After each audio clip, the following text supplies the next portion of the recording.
The vanishing case that terrified investigators. The first call landed at 9:12 p.m. on a drizzly Thursday along Highway 22, where the road slips past the dark water of Detroit Lake and into the timber that locals simply call the Ridge. The caller's voice was steady, then it wasn't. "My name is Evan Mercer," he said, breath shallow like he'd just jogged. "I pulled over at the mile marker with the broken green sign, the one with the bullet holes. There's... Hold on," Static hissed. A soft scrape, like a jacket sleeve, brushed against the phone. "There's someone in the trees. They're not moving right. They're not walking, they're not." The line crackled, then went silent for 3 long seconds. When the dispatcher asked him to repeat, Evan said, "Quieter. If I don't answer in a minute, please send someone. Please hurry." The call ended with a wet clicking sound, as if a tongue tapped the microphone, and nothing more. Before we begin, tell me, where are you listening from and what time is it there? Patrol car 3 King 7 reached the pullout at 9:27 p.m. and found an old F-150 idling with the driver's door ajar.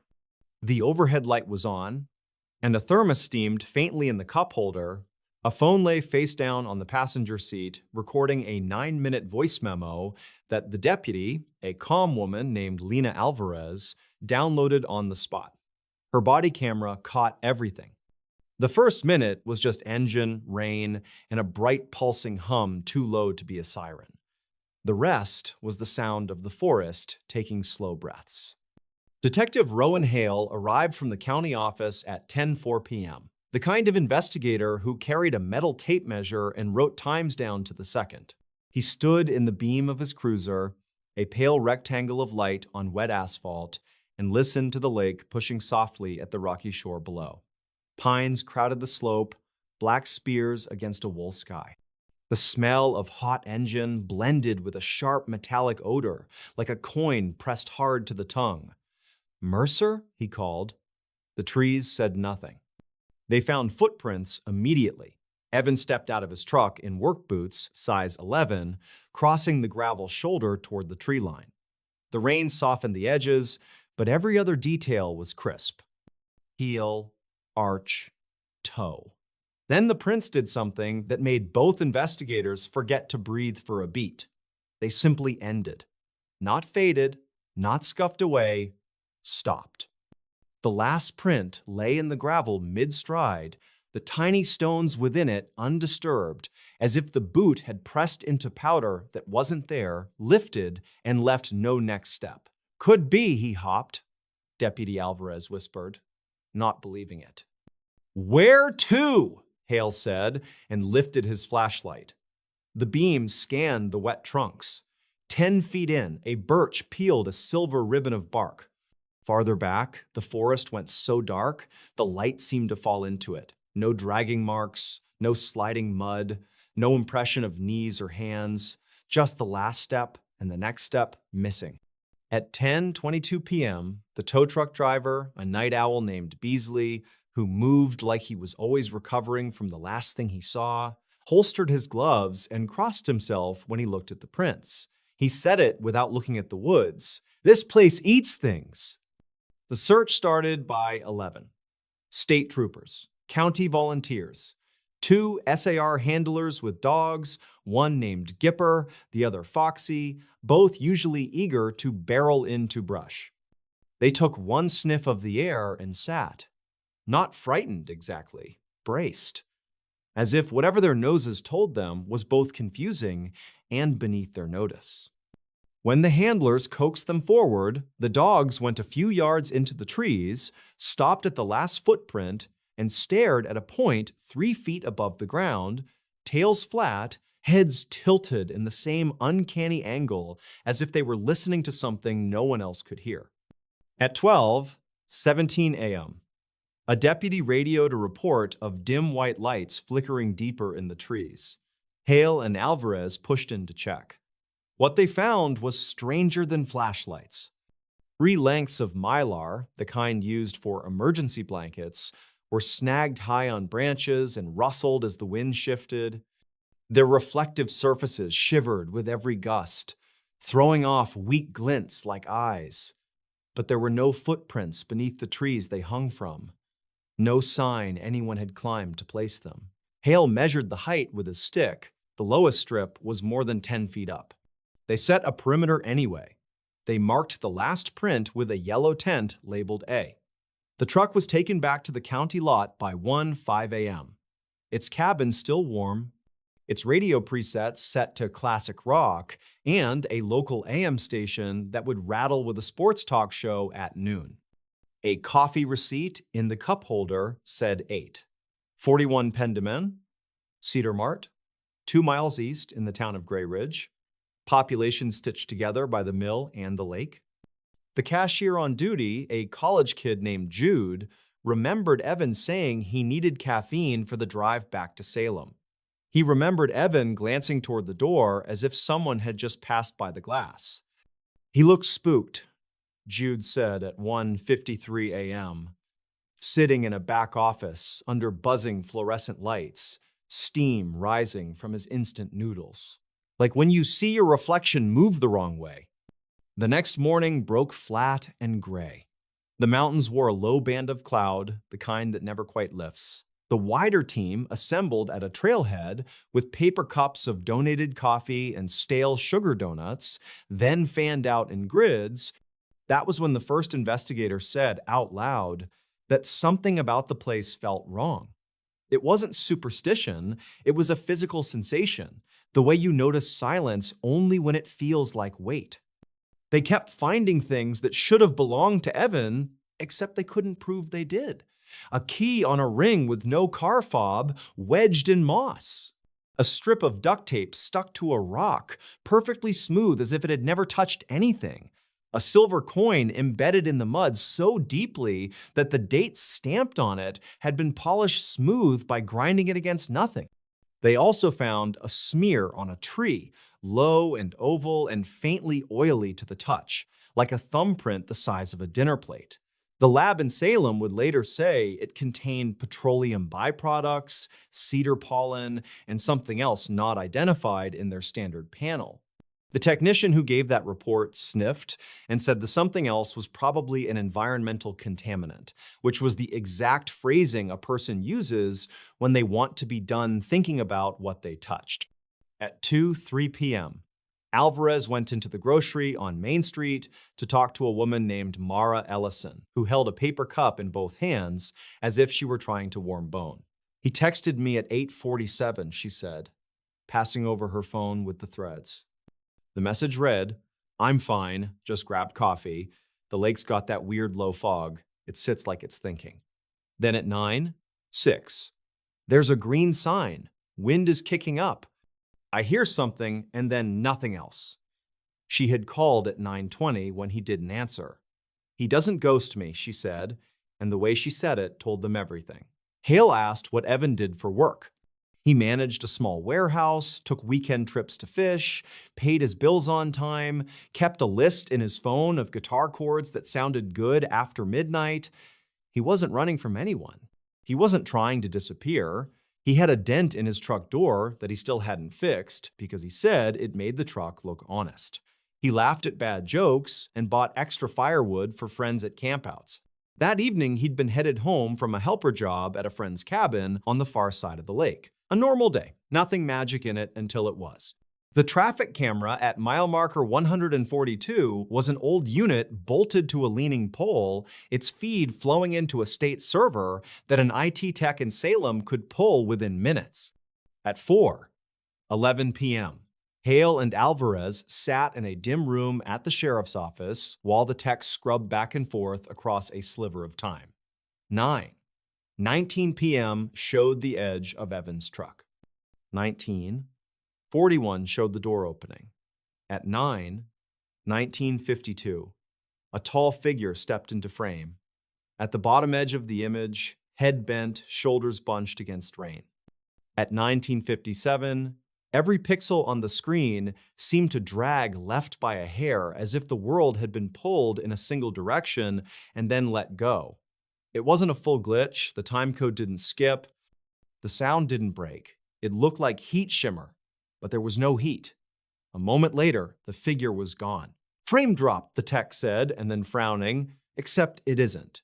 He tapped keys, there's no missing data, the codec logged a continuous packet stream. He didn't like saying that. Sometimes these older units get interference. He made a show of checking for lightning strikes that never happened and solar activity that wasn't present either. When he left, the small room smelled faintly of old carpet and coffee, and Hale wrote the time down again, because writing times was how he kept a grip on what the world was supposed to do. The word for what the case did to investigators began as tired jokes. Maybe we should start charging the ghosts rent. By the third night, nobody joked. The third night was when Alvarez lost 41 seconds. It was 2:13 a.m. when she walked alone down the shoulder of the highway, past the pullout, body cam glowing a neat blue bead in the dark. The rain had thinned to mist that glittered in her beam. She narrated for the record the way they are trained. Alvarez walking southbound, wind negligible, pavement wet, no vehicles, audible lake wash to my left, smell of cedar. It's cold. Then she stopped speaking because she heard it. The hum. It was not electricity, it was not a plane, it was the noise a taut cable makes when the wind plucks it. It vibrated in her teeth. Her beam swung once across the trees and came back to the road, and then the video blurred, not in a smear, but in a folding. The yellow center line ahead of her looked like a ribbon being drawn into the woods, little key stitches of paint bending toward the trunks and then releasing. She took one more step and had the sensation of putting her foot down into air that did not expect it. The video never cut, the timestamp never jumped, but her voice, steadily narrating, was gone for 41 full seconds, replaced by soft rooftops of sound like waves falling over a gravel bar. When the sound of her voice returned, she was saying, "No, I'm good, I'm right here," and her breath was hitching. She stood on the shoulder with her hands braced on her knees, and the night came back in layers, wind in the mylar strips, a truck rumbling faintly miles away. Her own pulse drumming so loud inside her ears, it sounded like someone knocking from the inside of a closet. "You okay?" Hale said, moving to her, and she nodded too fast. She wouldn't describe what she saw fully for a day. When she finally did, she said it in a low, even tone at the end of a long interview. "The road tilted," she said. "Not the pavement, not the earth, the place where you decide which way to step. It tilted toward the trees. If something wanted a clean line, it would wipe the line you chose, and you'd walk into where nothing has a step." The case file swelled with interviews, maps, lists. Hale added a page about an earlier disappearance that the old-timers mentioned only if you prompted them with dates. A logger named Kenner went missing in roughly the same stretch, back when the mill still paid cash at the end of the week and the tavern stayed open until sunrise. According to a man named Fielder, who kept a ledger of local deaths because the county clerk's office was a 50-minute drive, Kenner's truck had also been found idling with its lights on and his lunch pail still latched. The printout with an excerpt from that ledger became tab 23. In pencil, Hale wrote in the margin, "Pattern." By day 5, the search scaled down. It always does.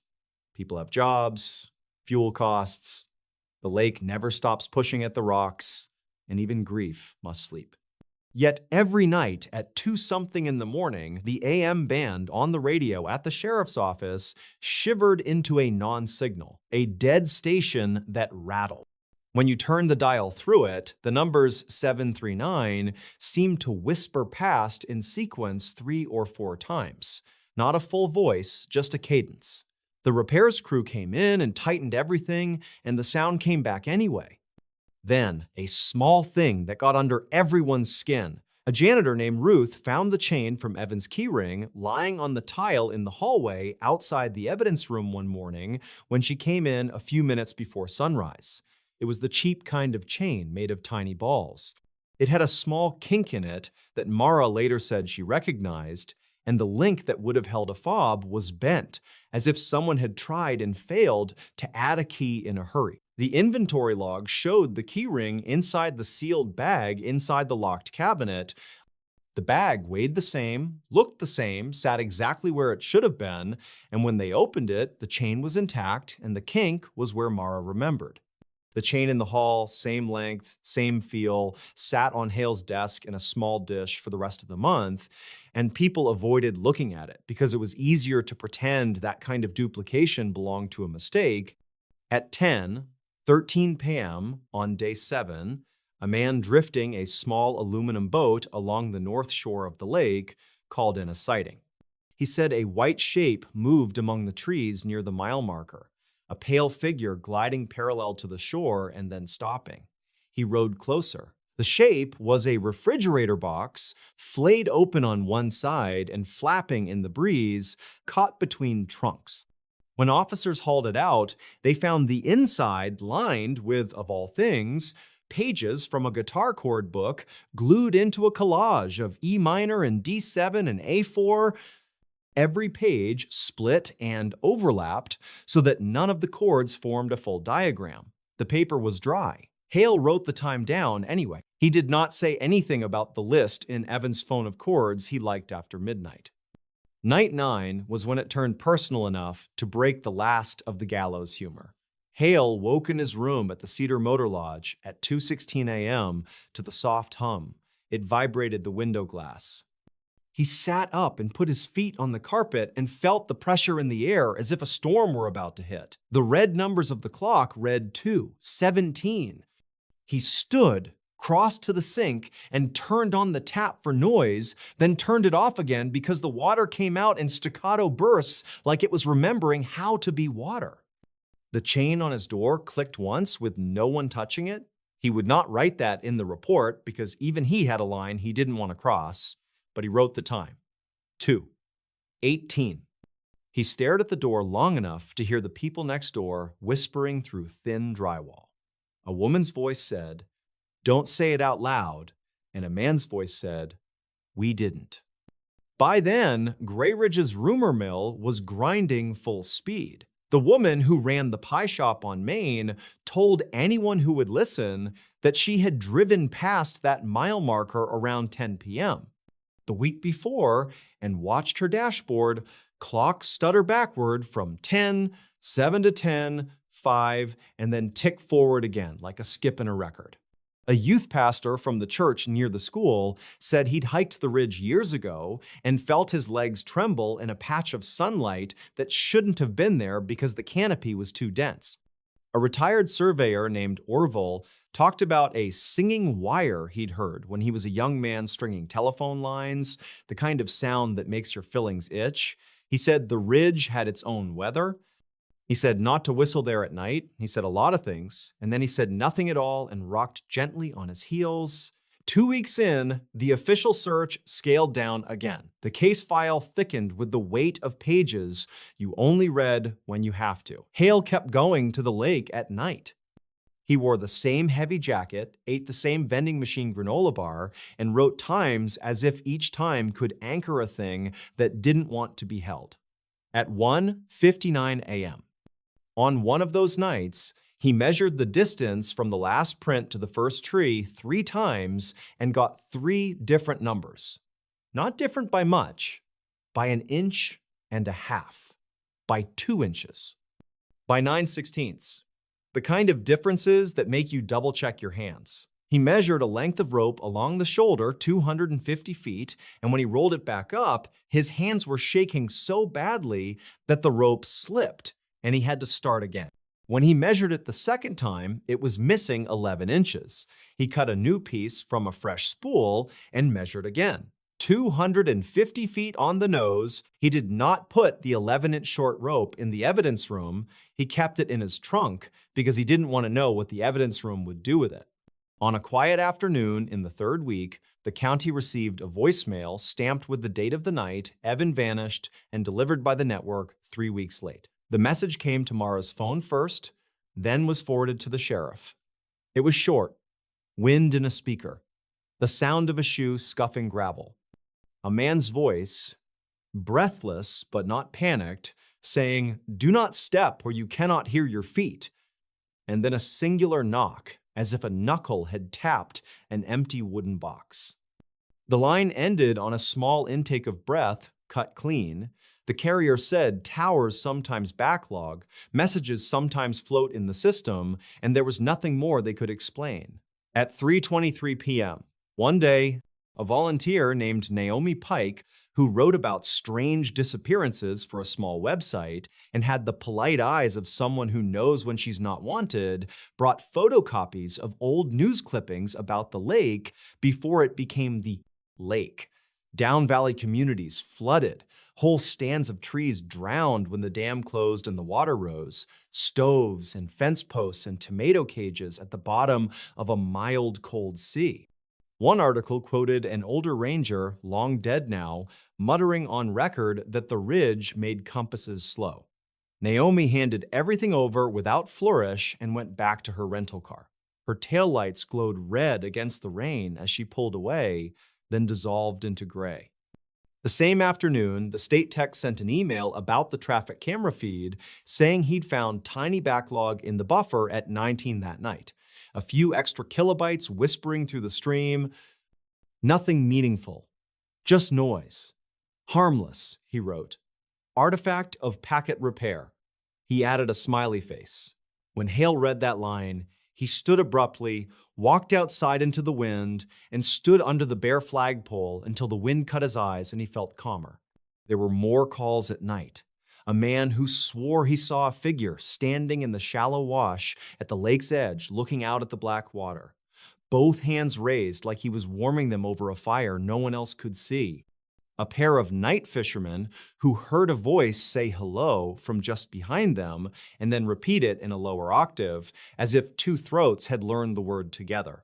Two teenagers who parked at the pullout and joked loudly to keep brave until they noticed all the night insects had gone silent at once, as if a hand had pressed down on a switch, and they drove away so fast they forgot to switch on their headlight. Then, one more thing that turned the case from frightening to personal for the people wearing the badges. At 2:31 a.m., the day before the file was supposed to be transferred to a colder desk, Alvarez was typing up a supplemental when her monitor blinked black and came back with a blinking cursor inside a blank report she had not opened. The cursor jumped on its own. A single word appeared in the field where the case name should go. Here. Then nothing, and the monitor returned to her report as if she had never left it. She stared until the clock at the bottom corner ticked over to 2:33. She saved her report, closed the lid, and felt her throat press shut like a hand had rested around it. She signed off early and drove to the lake. She stopped 100 yards short of the pullout. She turned off her lights and sat in the dark, listening. She did not get out. She did not press record. She did not narrate. She did not breathe for a count of 4. After a minute, she heard the softest sound, like boot leather bending, as someone shifted their weight from one foot to the other. She thought, with sudden clarity, that the worst part of this job had never been the blood or the lies. It was the moments when you knew you were hearing something meant for you. By dawn, she made a decision. She told Hale 2 hours later, standing beside the coffee machine while it groaned out a thin stream. I can't do nights there anymore, she said. Not for a while. He nodded as if she had told him the sky had a color. He signed the form that moved her temporarily to day shifts and wrote the time, 10:21 a. He would tell his wife later that he had never been proud of a signature before. Officially, the Mercer case never reached a conclusion. The file thickened and then stopped. The press releases used phrases like pending new information and no evidence of foul play found at this time, which is what you write when every possibility has crawled under the bed to hide from daylight. People still drive past the green sign with the bullet holes, and at night they glance in their mirrors between mile markers 141 and 143 without knowing why. The strange part isn't how it ended. The strange part is how it kept touching things after it should have gone still. Months later, a family walking the shoreline in April found a sealed jar in a tangle of drift close to the pullout. Inside, folded tight, was a page torn neatly from a spiral notebook. The page was blank at first glance. Only when they tilted it toward the sun did they see faint writing impressed into the paper, as if someone had written on a page above it and the pressure left ghosts of letters. It read, in sharp, ordinary handwriting, "Never step where sound has left." The letters walked down the page and thinned at the end. The jar lid was on tight. There was no water inside.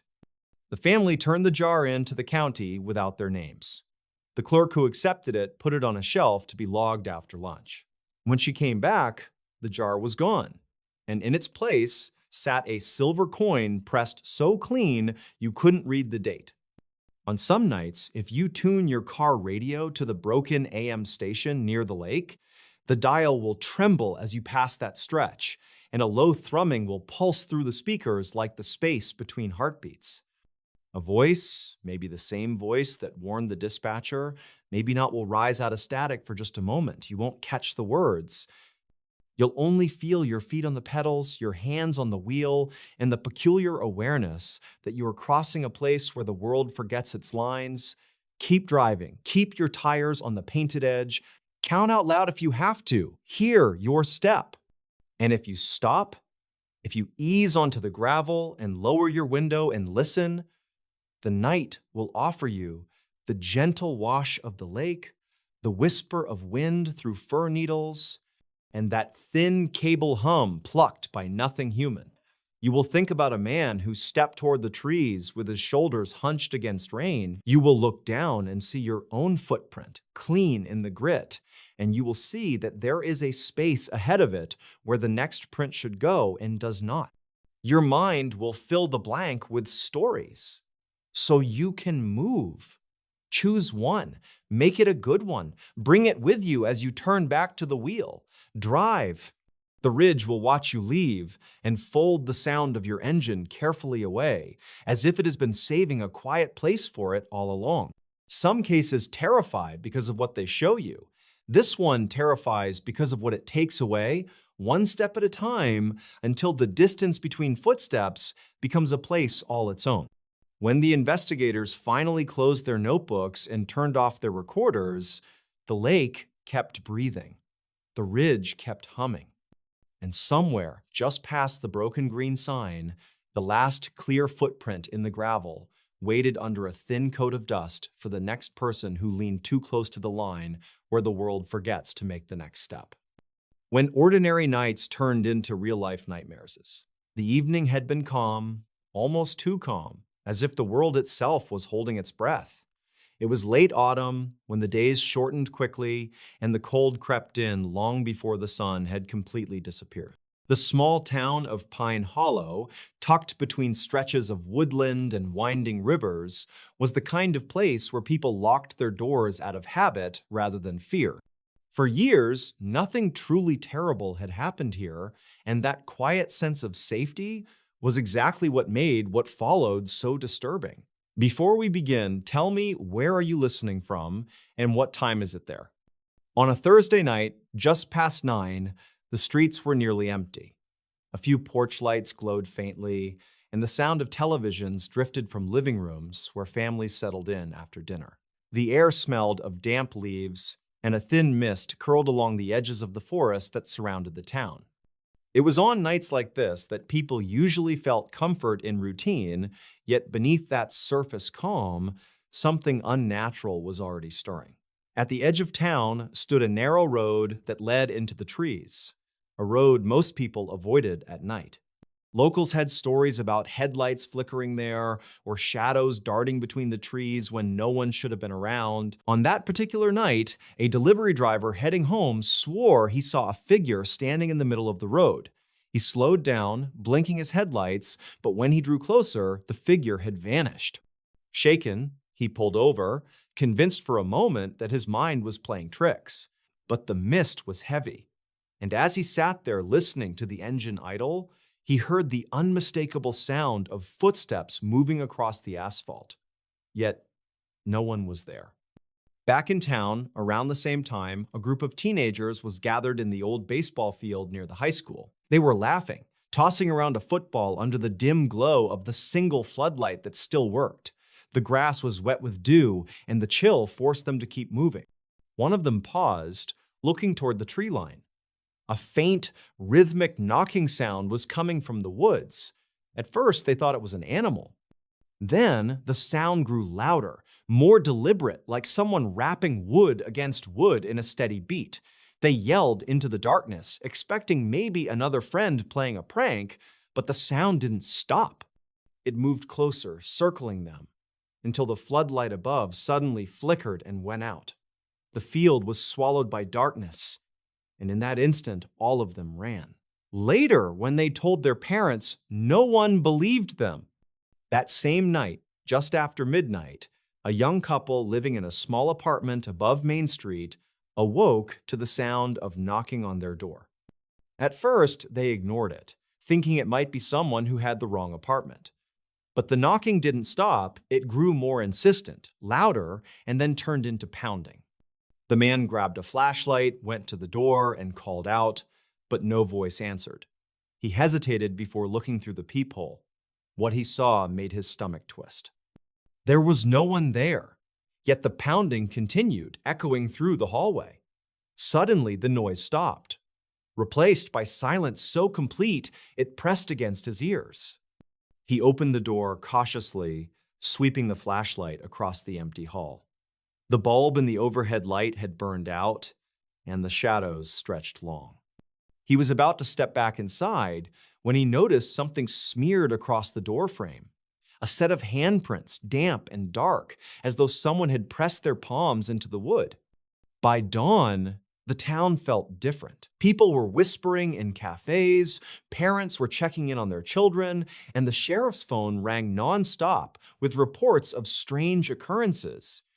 Lights flickering in houses, voices heard in empty rooms, shadows appearing at the edge of vision. The sheriff himself, a man hardened by years of quiet service, tried to dismiss it all as coincidence, yet he too had woken in the night to find every clock in his house stopped at exactly 3:15. The following night, the atmosphere thickened, streetlights dimmed for no reason, radios filled with static, and dogs across Pine Hollow began to howl in unison.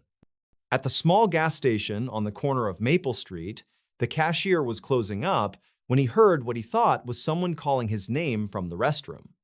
He checked, but the restroom was empty. When he returned to the counter, every shelf in the store had shifted, cans and bottles rearranged into patterns that looked like circles. He quit his job the very next morning. The town's sense of safety began to erode quickly. Parents kept their children indoors, doors were bolted, and even then, the nights became unbearable. People reported nightmares so vivid they woke up screaming, describing the same thing over and over. A tall shadow, faceless and thin, standing at the foot of their beds, waiting. Some said it whispered their names, others said it only stood in silence, yet all of them swore it was real. By the third night, the sheriff organized patrols, hoping that extra eyes on the streets would calm everyone down. But even his deputies admitted that strange things were happening. Radios cut out mid-transmission, squad cars stalled without explanation, and two officers swore they saw a figure crawling on all fours across the roof of a house before vanishing into the night. One of the most chilling events happened to a family on Cedar Lane. Just after 2 in the morning, their smoke alarm went off. The parents rushed through the house, searching for fire, but there was no smoke, no flames. Yet, when they entered their daughter's room, they found her standing by the window, wide awake, staring outside. When they asked what she was looking at, she pointed into the yard and said, "He's waiting." The parents looked, but saw nothing. Later, when they checked the yard in daylight, they found a set of footprints in the mud, leading up to the window, and then disappearing abruptly as though the figure had sunk into the earth. The nightmare spread, no one was spared. People reported hearing cries in the woods, whispers in their homes, and a constant feeling of being watched. Businesses closed early, church services filled with frightened families, and yet no explanation ever came. Scientists were called in from the city, trying to measure electromagnetic fields, looking for gas leaks, anything that might explain the mass hysteria. They left empty-handed, shaken themselves after spending one night in the town. One night, a heavy storm rolled through. Thunder shook the houses, rain hammered the rooftops, and the wind carried voices that seemed to call out from everywhere at once. Entire neighborhoods lost power. In that suffocating darkness, people saw things they would never forget. A woman walking her dog swore she saw dozens of pale hands pressing against the inside of her living room window, even though no one was inside. A truck driver passing through claimed he drove for nearly 20 miles without seeing another car, only to find the same broken-down vehicle appearing again and again on the roadside. By morning, Pine Hollow was not the same town. Ordinary nights had been replaced with nights of terror. People abandoned their homes, some never came back, and others stayed, but lived in constant fear. The sheriff eventually stopped taking reports, not because they stopped happening, but because there were too many. To this day, no one can explain what really descended on Pine Hollow. Some believe it was something ancient, tied to the land itself, awakened by chance. Others whisper it was a punishment, a darkness drawn to the town for reasons no one dares to speak. What remains are the memories, carved into the minds of those who lived through it, reminders that sometimes the most ordinary nights can twist into real-life nightmares, leaving scars that time cannot erase. And if you ever find yourself passing through Pine Hollow on a foggy night, with the streetlights flickering and the woods pressing close, you might feel it too, that sense of being watched. Perhaps you'll hear footsteps following your own, or a faint knock that seems to echo in your bones. And if you do, don't linger too long, because what once came for Pine Hollow may be waiting still, hidden in the mist, ready to turn another ordinary night into something you'll never forget. A murder mystery too twisted to solve. It was late evening when the wind began to stir through the quiet streets of a small town in northern America. The sky was heavy with clouds, the moon only occasionally breaking through, casting pale light over the narrow roads. In the distance, the sound of a church bell echoed faintly, almost swallowed by the cold air. At that very moment, no one realized that something dreadful was about to unfold, something that would haunt investigators and residents alike for years to come. Before we begin, tell me, where are you listening from, and what time is it there? The town was the kind of place where everyone believed they knew each other. Houses stood close together, with porches that looked out toward empty sidewalks. Street lamps flickered as if struggling to keep their glow alive. It was just after 10 p.m. when the local police received a call that changed everything. A neighbor, shaken and out of breath, reported screams coming from the house at the corner of Willow Street. The screams were sharp, desperate, and then, suddenly, they stopped. When the first patrol car arrived, the neighborhood was already on edge. Curtains shifted, doors cracked open, and uneasy faces peeked out. The house in question stood silent, its front porch lights swinging in the wind as if someone had passed under it in a hurry. Officers knocked on the door but received no answer. After a tense moment, they forced their way inside. The interior of the house felt wrong immediately. A faint smell of iron filled the air, unmistakably metallic. The living room was dim, the lamp knocked over, casting eerie shadows across the walls. A half-finished cup of coffee still sat on the table, steam long gone, as if someone had been interrupted mid-sip. In the kitchen, chairs were overturned, one of them broken at the leg. And then, in the hallway, they found it. A body lying face down, blood pooled beneath. The victim had been struck repeatedly, the brutality suggesting rage more than intention. What made it all the more disturbing was the detail that none of the doors or windows had been forced open.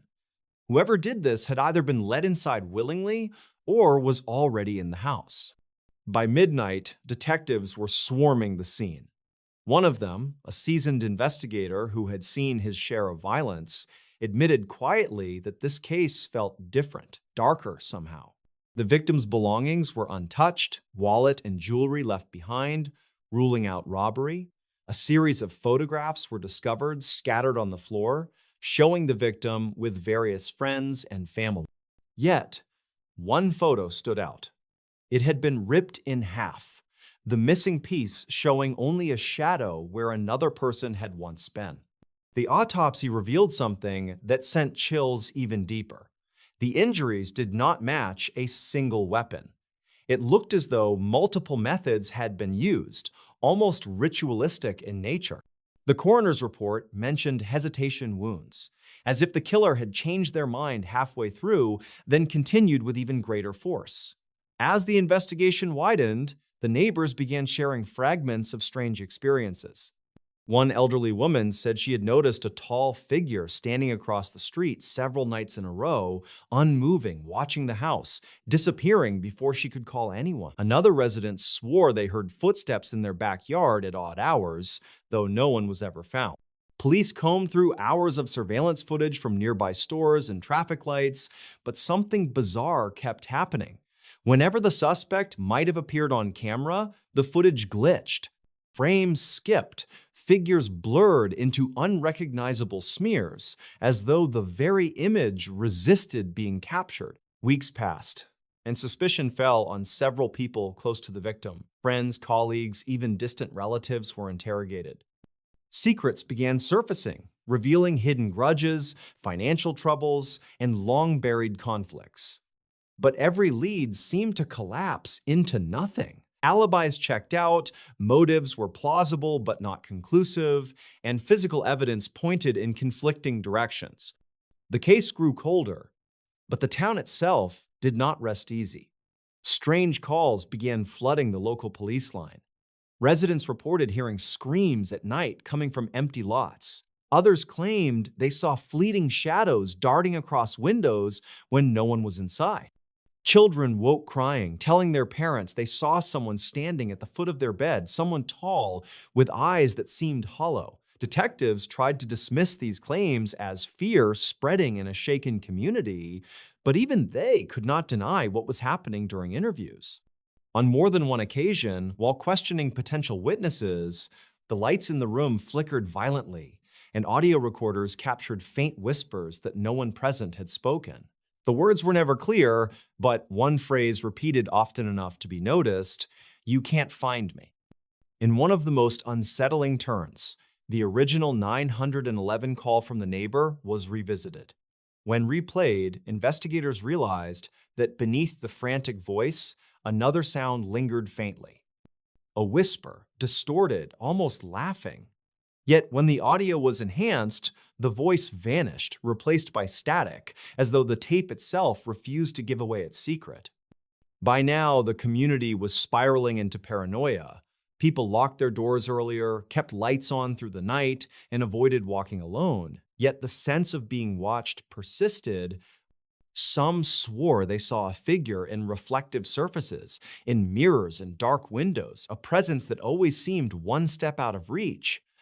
Despite the chilling atmosphere, the police continued piecing together what they could.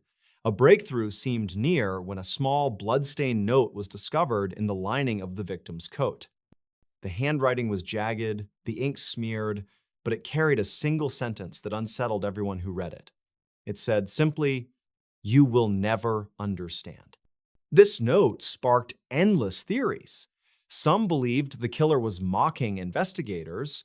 Others thought it was the victim's desperate attempt to leave a clue.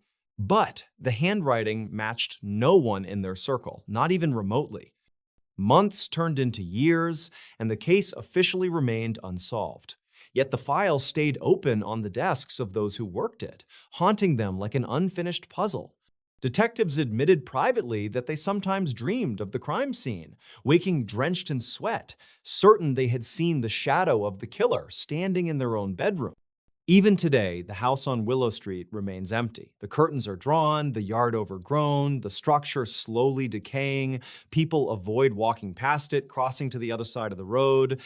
Children dare each other to step onto the porch, but rarely make it past the first stair. Those who do swear they feel a crushing heaviness in their chest, as though the house itself rejects their presence.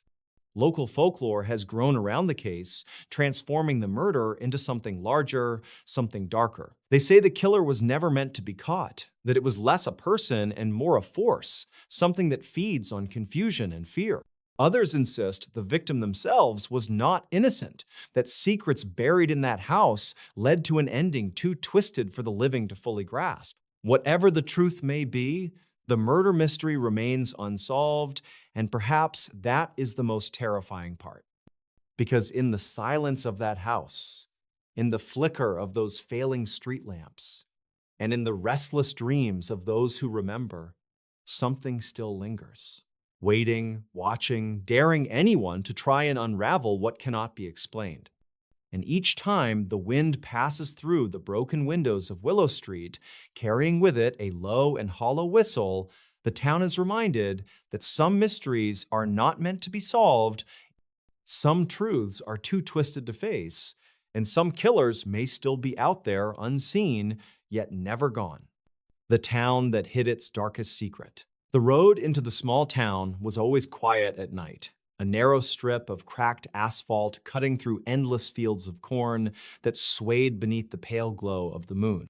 Travelers who passed by would often remark how the place seemed frozen in time, as though the decades had moved on everywhere else but here. The welcome sign, chipped and leaning slightly to the right, greeted visitors with fading letters declaring the name of the town proudly, though few outsiders ever stopped long enough to remember it. Before we begin, tell me, where are you listening from, and what time is it there? It was just past midnight when the first unsettling incident began. A thin mist rolled in from the nearby river, curling low against the ground and weaving between the wooden houses that lined the main street. Most of the town was asleep, curtains drawn tight, doors locked, as though the residents all shared the same unspoken understanding that nothing good ever happened after dark. On the far edge of town, a lone diner sat glowing beneath buzzing neon lights. Inside, the air was thick with the smell of stale coffee and fried food. A handful of locals sat scattered across the booths, their conversations hushed, eyes occasionally drifting toward the wide windows that looked out into the night. The bell above the door rang, and for a moment, the entire diner fell silent. A man stepped in, his face pale and clothes damp, as though he had walked straight through the mist itself. Without speaking, he slid into a booth near the back, his trembling hands clasped around a worn leather bag. The waitress, a middle-aged woman who had worked there her whole life, poured him coffee without asking. She glanced down at the bag, then back at his face, and for the briefest moment, her expression hardened, as if she recognized something no one else could. She leaned close, whispering words too low for anyone else to hear, and the man nodded slowly. Whatever passed between them left the other customers uneasy. They pretended to focus on their meals, but the tension in the room was undeniable. At 3 a.m, the church bell rang once, though no one had pulled the rope. The sound carried across the town, deep and hollow, waking those who had been resting fitfully in their beds. Curtains were parted, lights flicked on, and whispers spread through the night air like sparks in dry grass. The bell was never supposed to ring at that hour, not since the tragedy that had taken place long ago. People knew it, and yet no one dared step outside to check. By dawn, the mist had lifted, but unease clung to the town like a shadow. Children walked to school with their parents close by, every set of eyes watching the empty church tower at the center of town. The man from the diner was nowhere to be found. The booth he had sat in was empty, though the waitress swore she had watched him walk toward the back door before the bell had rung. His coffee cup remained on the table, the liquid inside now stone cold, but the bag was gone. For days, whispers filled the town. Some said the man had been part of the old families, the ones who had lived here since the town's founding, before records were kept properly. Others swore he carried evidence of what had really happened during the fire that destroyed half the town square decades ago. The fire had always been explained as an accident, but deep down, many suspected there was more to it. The town rebuilt quickly, too quickly, and certain names disappeared from records, erased as if they had never existed. On the third night, more strange events began. Lights flickered in homes closest to the church. A dog howled relentlessly at shadows that no one else could see. In the cemetery behind the churchyard, fresh soil was found disturbed, though no burials had been scheduled. The caretaker insisted nothing had been touched, but his voice shook as he said it. By the end of the week, fear had settled in the bones of the townsfolk. The local sheriff tried to calm people down, holding a meeting in the old hall near the river. Lanterns cast long, flickering shadows on the walls as neighbors gathered, their voices rising with anger and fear. Some demanded answers about the bell, others accused each other of hiding the truth. The sheriff raised his hand for silence, and when the room finally grew quiet, he told them flatly that there were things in this town better left buried. His words hung in the air like a curse. But the younger ones weren't satisfied. A group of curious residents decided they had to see for themselves what the church was hiding. That night, under a cloudy sky that threatened rain, they crept into the churchyard with flashlights and nervous laughter that faded quickly into silence. The heavy wooden doors of the church groaned as they pushed them open, the stale smell of dust and mildew washing over them. Inside, the pews were covered in sheet. The strange death that defied all logic. It was late November in a quiet rural town in Virginia. The air carried the smell of burning wood from fireplaces, the skies darkened early, and long shadows stretched across the empty roads. People were preparing for the winter season, stacking firewood, closing shutters against the cold wind, and settling into their nightly routines. Nothing about the evening seemed unusual until a call came into the sheriff's office just after 10 at night. A man had been found dead inside his own home under circumstances so bizarre that even seasoned investigators would later describe it as one of the strangest cases they had ever seen. Before we begin, tell me, where are you listening from, and what time is it there? The house stood on the edge of town, an old two-story farmhouse that had been in the family for generations. Locals often passed by it and commented on its lonely appearance, the way the shutters rattled even when there was no wind, and how the light in the upstairs window sometimes flickered long past midnight. The man who lived there was known by many in town. He was not the type who kept close friends, but he was not disliked either. People described him as polite, quiet, and occasionally eccentric. No one ever expected his name to be tied to one of the most haunting investigations the county would ever face. The discovery was made by a neighbor who noticed that the man's truck had not moved for 2 days, and the porch light had been left on since the weekend. When no one answered repeated knocks on the door, the neighbor called authorities. Deputies arrived quickly, their flashlights cutting through the cold air as they walked up the creaking porch steps. The front door was locked. Yet when they pushed gently, it gave way with a strange groan, as if it had already been forced from the inside. The scene inside was unsettling from the start. The living room looked untouched, a stack of unopened mail sat neatly on the table, and the fireplace had gone cold. But as the officers moved deeper into the house, they were hit with a wave of unease. The air felt heavy, as if charged with something unseen. Upstairs, the hall was lined with old family portraits whose eyes seemed to follow the deputies' every step. They reached the bedroom at the end of the hall, and what they found there was unlike anything they had ever encountered. The man was lying on his bed, but not in the way one might expect. His body was arranged in a rigid, almost ceremonial position, arms crossed tightly over his chest, eyes wide open, staring at the ceiling in frozen terror. His mouth was twisted into a silent scream, lips cracked as though he had been gasping for air. The blankets beneath him were undisturbed, tucked neatly under his body, suggesting he had not struggled or moved before death. It looked as if he had simply laid down and been struck by an invisible force that drained the life out of him instantly. The strangest detail was the expression on his face. It was not just fear, it was beyond fear. It was as if he had seen something impossible, something no human mind was meant to comprehend. The deputies stood frozen for a moment, their radios crackling softly in the stillness of the house. One of them whispered that it felt like the room itself was colder than the rest of the house, though there was no open window, no draft. When the coroner arrived, he too was baffled. There were no signs of injury, no blood, no evidence of a struggle. His heart had stopped, yet there were no natural causes found on initial inspection.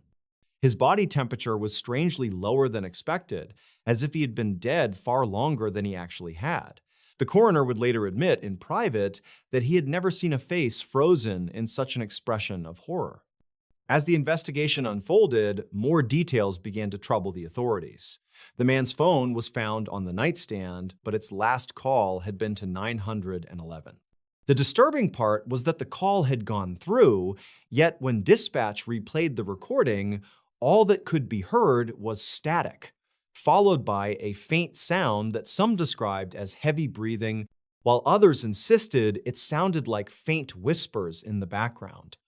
The call had lasted exactly 47 seconds before abruptly ending. Detectives searched the house for clues, but everything seemed in order. There was no sign of forced entry, no missing valuables, no fingerprints other than his own.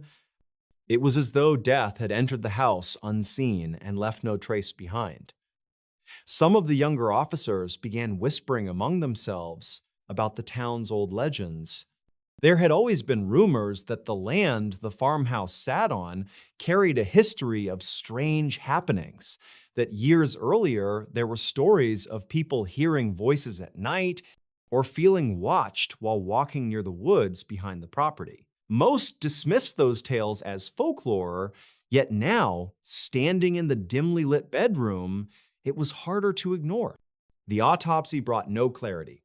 The medical examiner ruled the cause of death as cardiac arrest, but with no underlying condition to explain it. His organs were healthy, his blood work was normal, and there were no toxins detected. It was as if his body had simply decided to stop functioning, triggered by something unknown.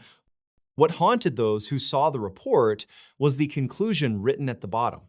Cause of death undetermined, circumstances highly unusual. Word spread quickly through town, and the farmhouse became the subject of endless speculation. Some insisted he had been frightened to death, that perhaps he had seen something in the moments before he died. Others whispered that the property was cursed, pointing out that decades earlier, another family member had also died under mysterious circumstances in the same house, though few remembered the details.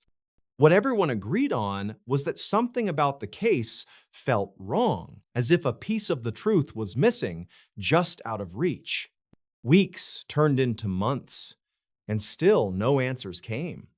The house was sealed off, left untouched after the investigation. Neighbors reported strange occurrences in the nights that followed. A woman living across the road claimed she saw a light flickering in the upstairs bedroom, even though the power had been cut. Another swore she heard knocking sounds echoing from inside the house at 3 a.m. The sheriff's office dismissed these as rumors, yet privately, some deputies admitted they avoided driving past the farmhouse after dark. The case eventually went cold, filed away as one of those unsolved mysteries that haunt small towns forever. The official records would state that the man died of cardiac arrest, but everyone who had been there that night knew there was more to the story. They remembered the expression on his face, the static-filled 911 call, the cold air that seemed to linger in the bedroom long after the body was taken away. Years later, the house still stands. The paint has peeled, the porch is collapsing, and weeds have overtaken the yard. But at night, if you pass by on the empty road and glance toward the upstairs window, some say you can still see a faint figure lying on the bed, staring upward with eyes wide open, locked forever in that same unexplainable terror. The strange death that defied all logic has never been forgotten. It remains a story told in hushed tones at diners and around campfires, a reminder that sometimes the most unsettling horror is not what can be explained, but what cannot. And in that quiet Virginia town, the farmhouse continues to cast its long shadow, holding on to secrets that no one has been able to uncover. Unimaginable crimes buried in forgotten files. The courthouse basement smelled of dust and mold, a stale heaviness that seemed to cling to the walls, no matter how often the janitors sprayed disinfectant. It was a place no one wanted to linger in, with flickering fluorescent bulbs overhead and boxes stacked on metal shelves, each one labeled with fading marker, case numbers barely legible after years of neglect. Most of these files belonged to long-closed cases, matters that the system had stamped with finality. Yet, hidden among them were folders that seemed to carry a weight far heavier than simple legal disputes. Files that had been quietly pushed into the corners, cases that no one wanted to reopen, crimes so disturbing that people thought silence was safer than truth. Before we begin, tell me, where are you listening from and what time is it there? On a stormy evening in late October, a clerk searching for property records stumbled on a set of boxes marked only with a red X. They were heavier than the others, filled with photographs, handwritten notes, and brittle police reports yellowed with time. She didn't know it then, but those boxes contained accounts of events that had never been explained, horrors that had been deliberately buried. These were not cases that appeared on the news anymore, if they ever truly did. They were crimes the town had agreed to forget, yet the details inside those folders painted a different picture. The first file contained reports from a small town in the Midwest, where in the early hours of a winter morning, a farmhouse was found completely abandoned. Breakfast had been set on the table, eggs half cooked on the stove, but no one was inside. The family of 5 was simply gone. Neighbors swore they had seen the father chopping wood the night before, his breath misting in the cold air. Yet, when investigators combed through the house, they discovered something that still defies explanation. Every clock in the home had stopped at the same moment. Each watch, each wall clock, even the small wristwatch tucked in a dresser drawer, all frozen at exactly 2:17 a.m. No bodies were ever recovered, no evidence of forced entry, no tracks in the snow, just silence and the eerie stillness of a house caught in time. The file included black and white photographs of the kitchen, of the empty beds where the children should have been sleeping, of muddy footprints leading from the back door to the edge of the woods before abruptly vanishing. Officers wrote in their notes that the woods had been searched for days, dogs had been brought in, but the trail ended in nothing. The case was eventually closed with no resolution, the family listed as missing, presumed dead. But what chilled the clerk reading those reports wasn't the official conclusion.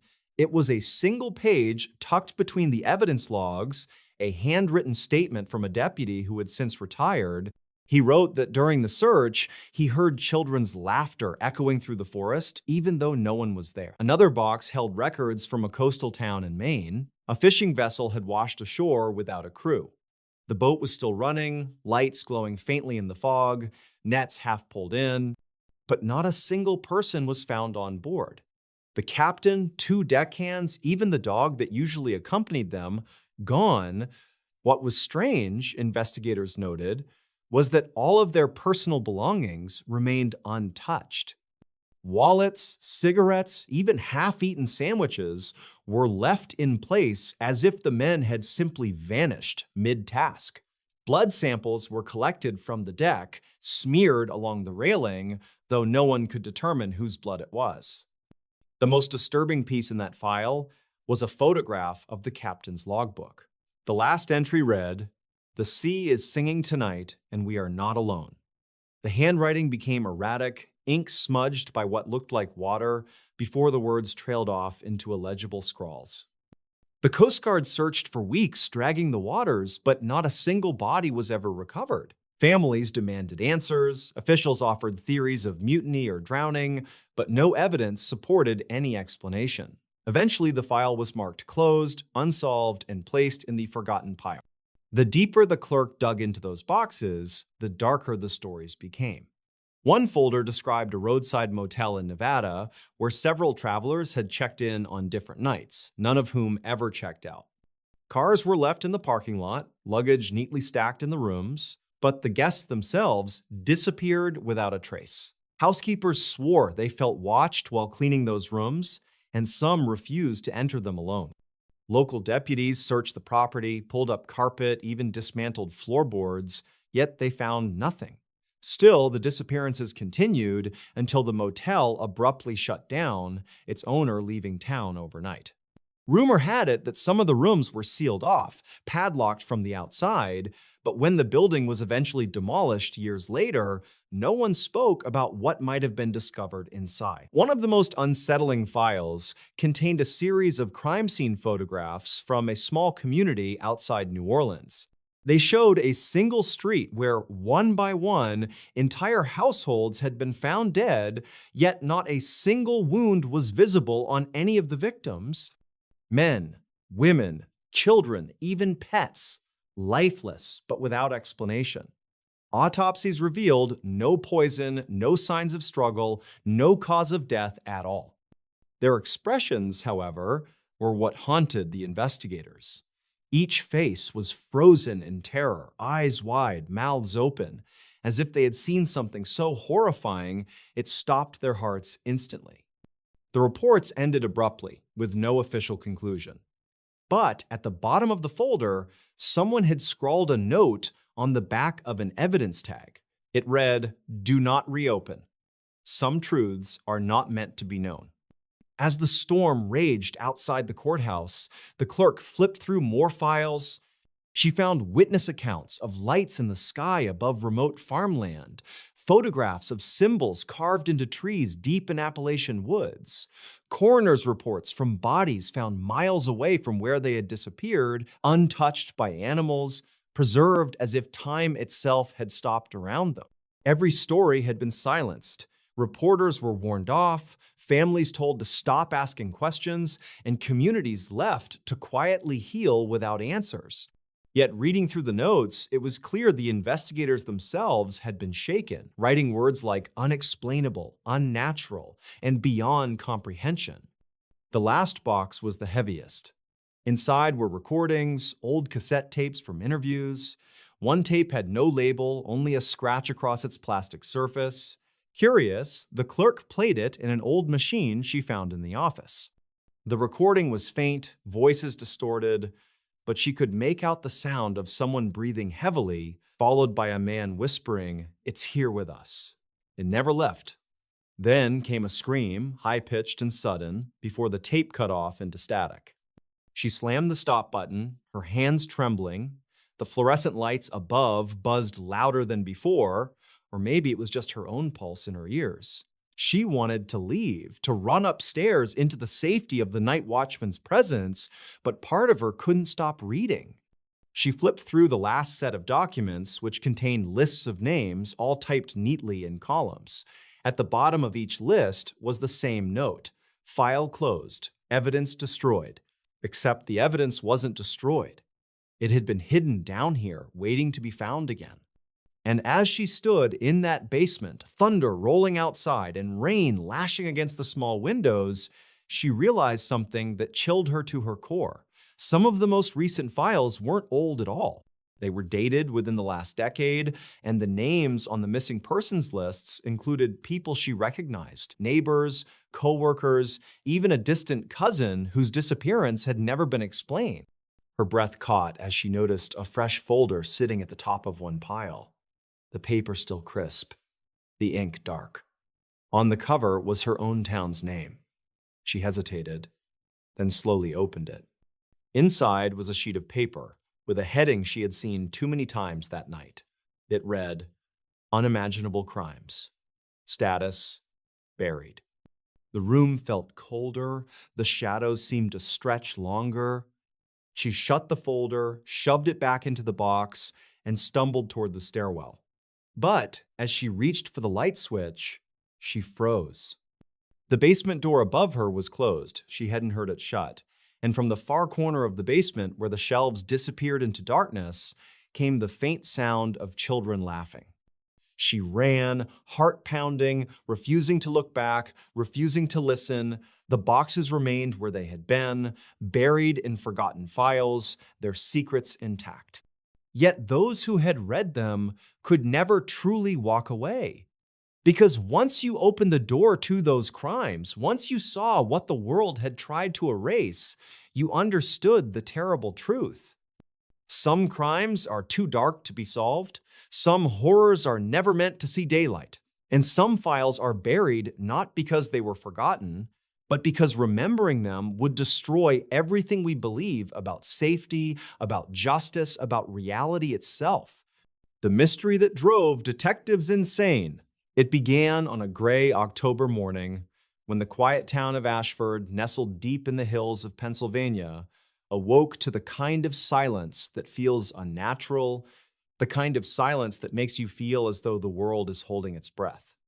The town was small, a place where neighbors knew each other's names, where the grocery clerk asked about your children, and where life moved at a pace that never felt rushed. But on that morning, when the air was heavy with fog and the streets glistened from a night of steady rain, the calm routine of the town was about to be torn apart. Before we begin, tell me, where are you listening from, and what time is it there? At exactly 7:42 a.m. A call came in to the county sheriff's office. The voice on the other end was trembling, uneven, as if struggling to form the words. A man named Harold Turner, a truck driver who had pulled over to check his tires near an abandoned farmhouse on Old Mill Road, claimed he had seen something so disturbing that his voice broke while describing it. He insisted there was a figure lying motionless in the grass beside the farmhouse and strange markings covering the walls as if someone had gone mad with red paint. Within minutes, 2 deputies were dispatched, and by 8:15 a.m., the first reports began filtering back. It was not paint. The walls of the decaying farmhouse were covered in streaks of blood, and the body lying in the tall, wet grass was not just any body. It was positioned in such a deliberate and unnatural way that it sent chills through even the most seasoned officers. Arms extended straight out, legs bent at sharp angles, and the head tilted to face the sky with eyes wide open, as though the victim had been forced into a grotesque pose before life was taken from them. The coroner was called, and as the body was examined, it was revealed that the victim had no identification, no wallet, no phone, nothing to indicate who they were. Their clothes were generic, the kind one might buy at any discount store, but there was something unusual. Sewn into the lining of the jacket was a small piece of parchment, brittle and yellowed with age, on which strange symbols were scrawled in dark ink. No one at the scene could decipher it. By late morning, detectives from the county's investigative unit arrived. Among them was Detective Marshall, a man with 20 years on the force, known for his calm under pressure, and Detective Reeves, younger but sharp, with a reputation for connecting dots that others overlooked. As they stepped inside the farmhouse, both men felt something shift in their stomachs. The air was thick, damp, and filled with the sour smell of rot. The wooden floors creaked as though groaning under an unseen weight, and the blood smeared across the walls seemed to form patterns rather than random splatters. Reeves muttered under his breath, pointing at the largest smear on the far wall. It was not just blood, but a circle, crudely drawn, with jagged lines cutting through it like rays. Around it were smaller markings, symbols that matched the parchment hidden in the victim's coat. No fingerprints, no footprints, no signs of forced entry. Whoever had done this had moved with precision, leaving behind something that felt more like a message than a crime scene. Word of the discovery spread quickly, and soon the small town was drowning in rumor. Some whispered about cult activity, others about a drifter passing through, and some insisted it was something darker, something that could not be explained by rational means. The local newspaper printed a front-page story calling it "The Ritual on Old Mill Road," and overnight, fear rooted itself in the town's heart. The investigation deepened. The victim's fingerprints were run through every available database, but there was no match. Dental records revealed nothing. It was as though the person had never officially existed. And then, just as detectives were grappling with this void of information, another discovery was made. Exactly 1 week after the farmhouse incident, at the same time in the morning, another body appeared. This time on the steps of the old courthouse downtown, a place long abandoned and condemned, its windows shattered and its halls crawling with vines. Once again, the body was arranged in a twisted pose with a parchment hidden in the clothing. The symbols matched. The blood painted across the courthouse doors formed another strange pattern, different from the first, but equally deliberate. Detectives Marshall and Reeves felt the weight of something that was no longer a simple crime. These were not random murders, not crimes of passion or opportunity. Someone was leaving behind a trail, constructing something larger than any of them could comprehend. The two men pored over the parchments late into the night, spreading them across the desk under dim fluorescent lights. They called in experts from nearby universities, linguists, historians, even cryptographers. Each one studied the markings, and each one came back with the same unsettling response. The symbols did not belong to any known language, any known culture. They seemed invented, yet carried a strange logic of their own, as though designed to communicate something beyond human understanding. As the weeks passed, the murders continued. Every 7 days, like clockwork, another body appeared in another forgotten place around the county. An abandoned church, a railway tunnel, a shuttered motel on the edge of town.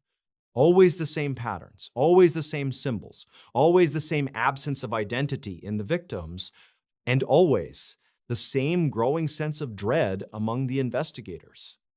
Detective Marshall, who had once prided himself on rationality, began to lose sleep. He confessed to Reeves that he heard whispers at night, voices that seemed to come from nowhere, repeating words he could not understand.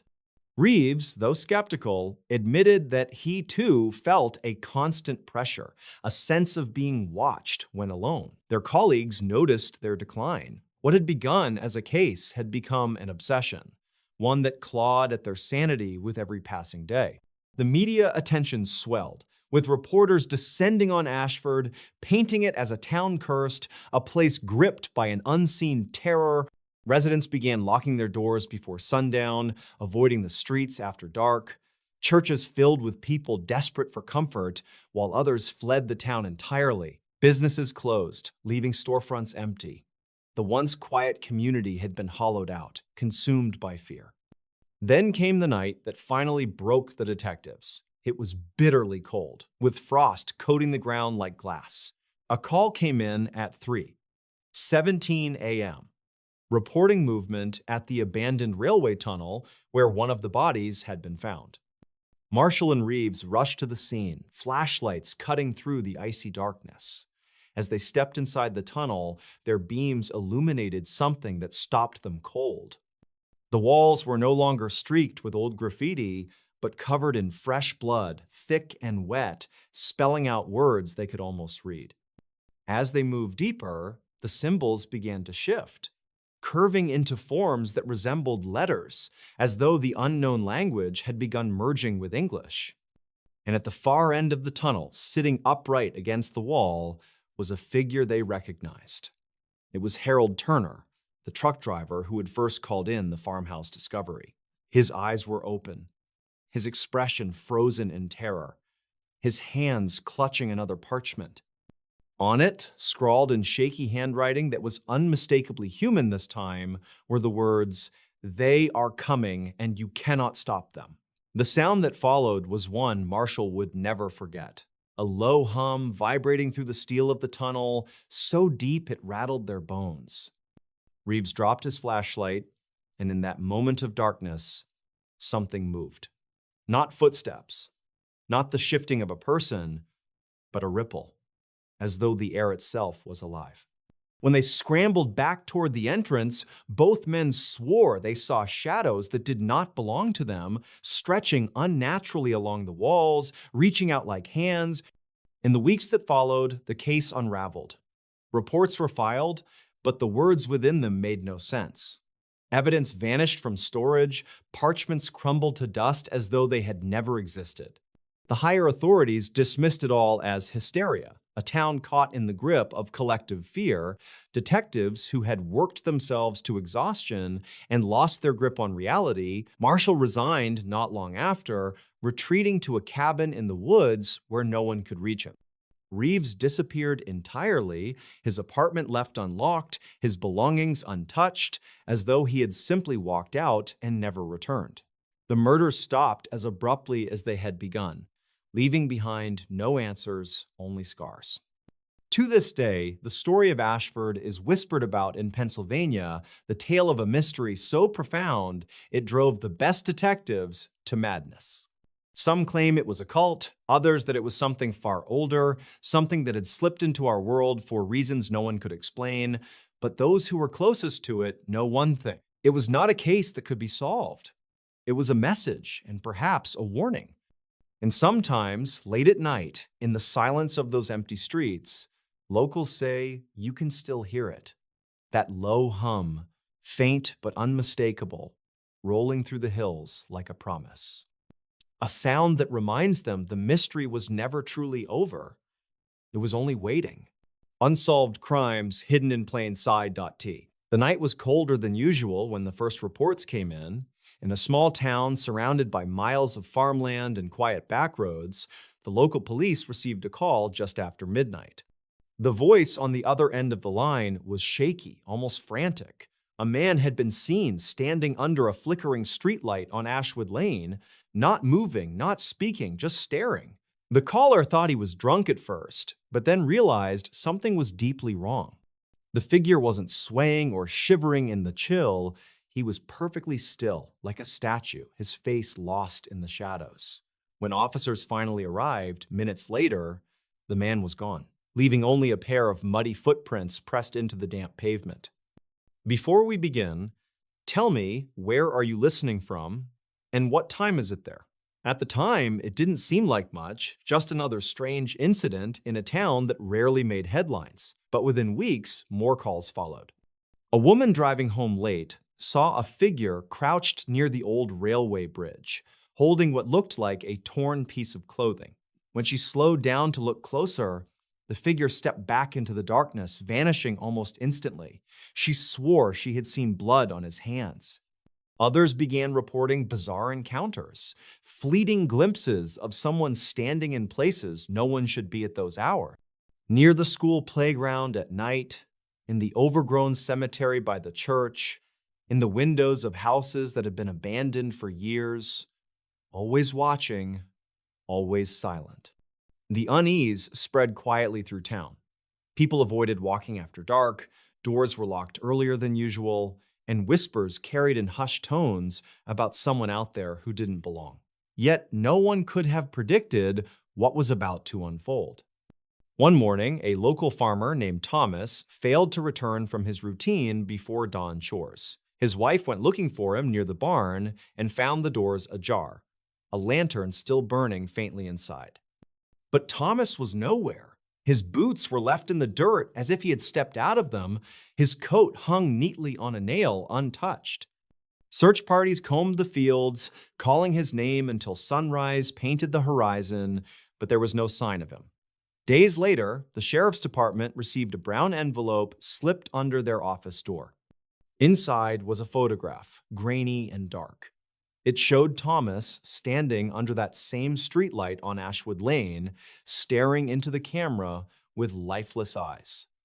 Behind him, barely visible, was a figure in the shadows, taller than him, with its head tilted unnaturally to the side. The envelope had no return address, no fingerprints, nothing. That photograph marked the beginning of what locals would later call the season of fear. Not long after Thomas vanished, a young couple driving home from a late-night movie reported seeing someone lying on the side of Miller Road. They pulled over, thinking it was a person in need of help, but as soon as they stepped out, the figure bolted into the woods.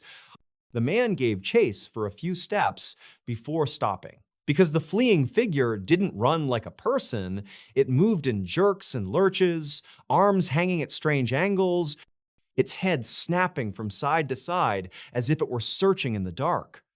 The couple drove straight to the sheriff's office, their voices trembling as they tried to explain what they saw. Then came the second disappearance. A school teacher named Linda failed to show up for class one morning. When officers checked her home, they found the front door unlocked and her car still parked in the driveway. Inside, everything seemed in place, except for a trail of wet footprints leading from the back door to the kitchen table. On the table lay another photograph, this time showing Linda sitting inside her car with someone standing behind her, their face obscured by a hood, one hand resting on her shoulder. The photo looked recent, taken perhaps the night before. But Linda was gone, and she would never be seen again. By then, fear had reached a boiling point. Parents refused to let their children play outside. Night patrols doubled, yet they caught nothing. People swore they saw someone lurking, yet whenever police responded, there was no trace left behind. More photographs began arriving. Each one slipped quietly under the sheriff's office door, each one showing the missing person in an eerie pose, always with that shadowy figure lurking close by. No one could figure out who was taking the photos or how they were being delivered without anyone seeing. The strangest part was how public it all seemed. These crimes were not hidden in distant woods or secret basements. They were unfolding right in the heart of the community, in plain sight, yet no one could stop them. Weeks stretched into months. Fear became a way of life. People began boarding up their windows, selling their homes, leaving town altogether. The main street grew quieter, businesses closed earlier, and whispers about curses and old legends spread like wildfire. Some claimed the town was built over unmarked graves. Others swore it was the work of a cult operating in the open, using fear to control everyone. But no explanation ever satisfied the dread that lingered. One late evening, just before winter, a group of teenagers dared each other to spend the night near the abandoned church at the edge of town, a place where several sightings had been reported. They brought flashlights and snacks, laughing nervously as they tried to act brave. But by midnight, laughter had turned to silence. They noticed movement inside the church through the broken stained glass windows, a figure pacing slowly up and down the aisle. When one of them shone a flashlight toward the doorway, the beam caught something horrifying. Dozens of photographs, just like the ones the sheriff had received, were taped along the inside walls of the church. Faces of the missing stared back at them, each photo showing the same shadowy figure lingering close behind. The teens fled in terror, but not all of them made it home. By morning, one of them was missing, leaving only his flashlight at the church's entrance, still glowing weakly against the cold stone steps. Another envelope appeared at the sheriff's office the following day. Inside was a photo of the boy standing in the church doorway. Behind him, the same towering shadow, head tilted to the side, staring into the camera. The sheriff, exhausted and overwhelmed, admitted he could no longer protect the town. Investigators from the outside came in, studied the photographs, interviewed witnesses, searched every corner. Yet nothing ever tied together. No fingerprints, no signs of forced entry, no fibers or DNA. The figure that everyone saw always remained just out of reach, always disappearing the moment you tried to focus on it. In time, the disappearances slowed, but the fear never left.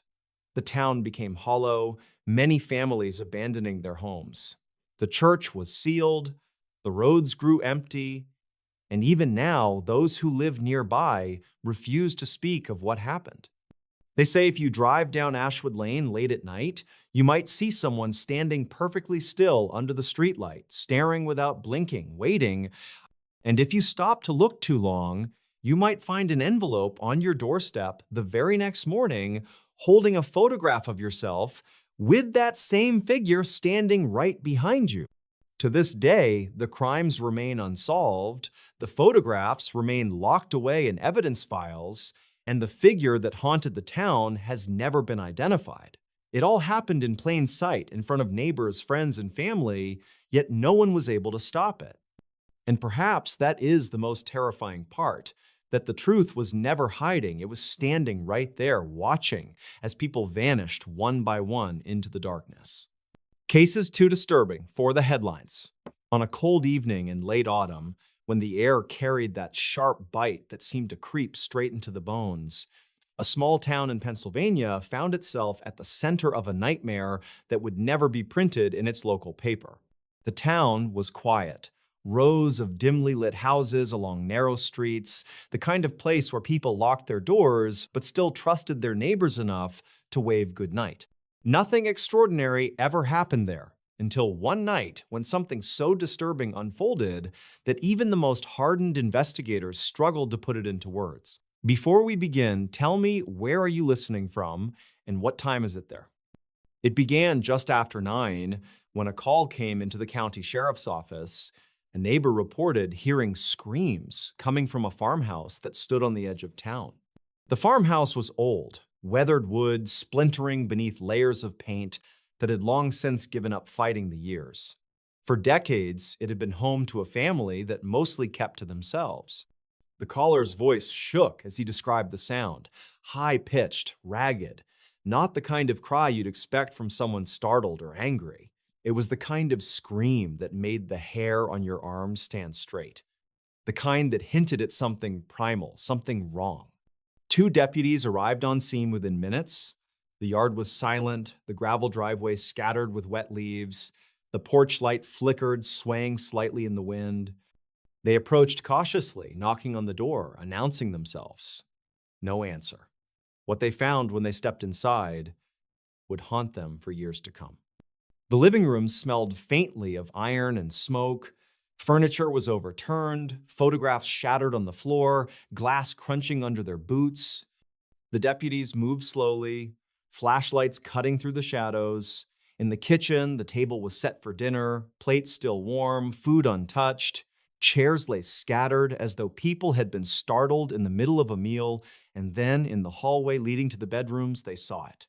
Dark streaks along the wall, smeared handprints dragged downward, as though someone had clawed desperately at the surface trying to hold on. The prints led toward a closed door at the far end. With weapons drawn, they pushed forward, calling out again. No response. When the door swung open, the beam of light revealed a scene that froze them in place. 3 family members were there, lifeless, positioned in a way that was almost deliberate, as if staged. Eyes wide, mouths slightly open, their bodies placed side by side on the floor. Each one had marks around the wrists, as though bound at some point, but the restraints were gone. And the most chilling part, each had the same expression of terror carved across their face, as though whatever they had seen in their final moments was far worse than the violence itself. The 4th member of the household, the youngest, was nowhere to be found. Search teams combed the fields behind the farmhouse, flashlights bobbing in the night, calling out her name. Hours passed with no trace. The woods felt oppressive, the air unnaturally still, broken only by the crunch of leaves beneath heavy boots. When dawn broke, investigators found a trail leading deeper into the trees, small footprints pressed into the damp earth, ending abruptly at a creek that wound its way through the forest. There, half buried in mud, was a single shoe. The child was never seen again. News outlets picked up whispers of the case, but details were scarce. The sheriff's office refused to release photographs, citing their disturbing nature. Local reporters who pressed too hard were warned off, told that some things were better left unsaid. The official story spoke only of a tragic incident. No specifics, no follow-up. To this day, the files remain sealed, stored in a cabinet deep within the county courthouse basement, marked with a single word across the folder: withheld. But that was only one case. Years later, hundreds of miles away, in a small town in Kentucky, another story unfolded that shared the same unnerving silence in its aftermath. It was late summer when a young couple driving home along a rural highway spotted something unusual. Just past midnight, headlights caught the figure of a man standing in the middle of the road. He didn't move, didn't flinch at the blaring horn. The couple swerved, heart pounding, pulling to the shoulder. When they looked back, the man was gone. Shaken, they continued on, only to find a pickup truck parked half a mile ahead, engine still running, driver's door wide open. The radio played softly inside. static breaking through faint country music. A wallet sat on the dashboard, filled with cash and identification. But the driver was nowhere in sight. Deputies searched the area until sunrise. In the nearby field, they found strange patterns carved into the grass, wide circles pressed flat, as if something massive had landed there.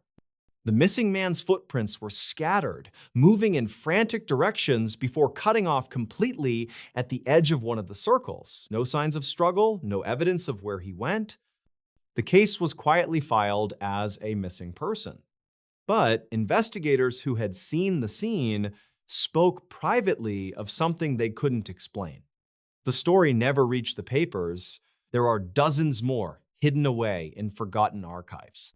In a small Illinois town, a family disappeared overnight, their house left perfectly intact, dinner dishes still in the sink, laundry folded neatly on the couch, even the family dog locked inside the bedroom, barking frantically when police entered.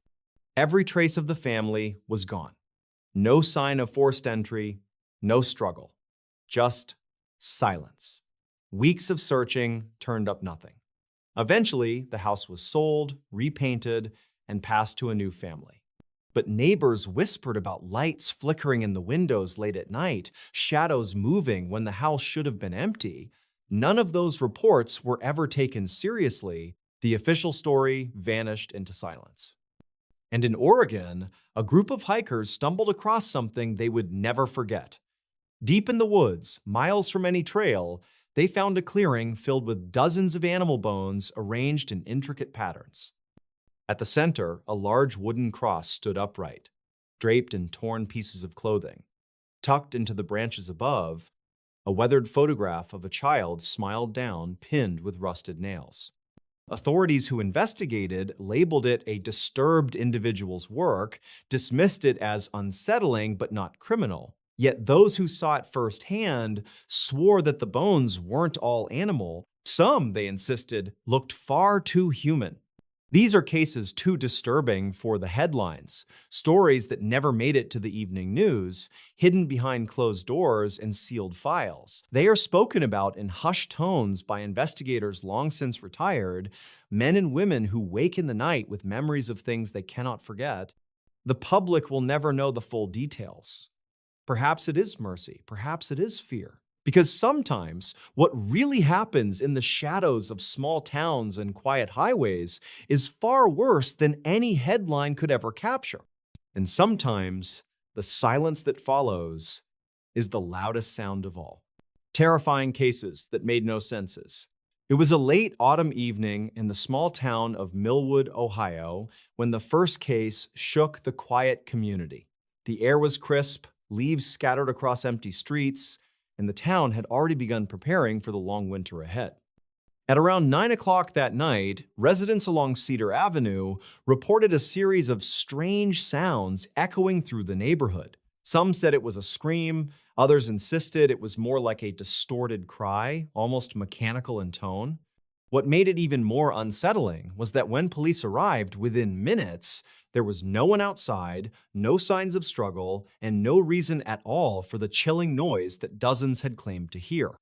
The officers did their rounds, knocking on doors, asking questions, but no explanation surfaced. It was written off as pranksters, but no one ever came forward, and nothing like it happened again.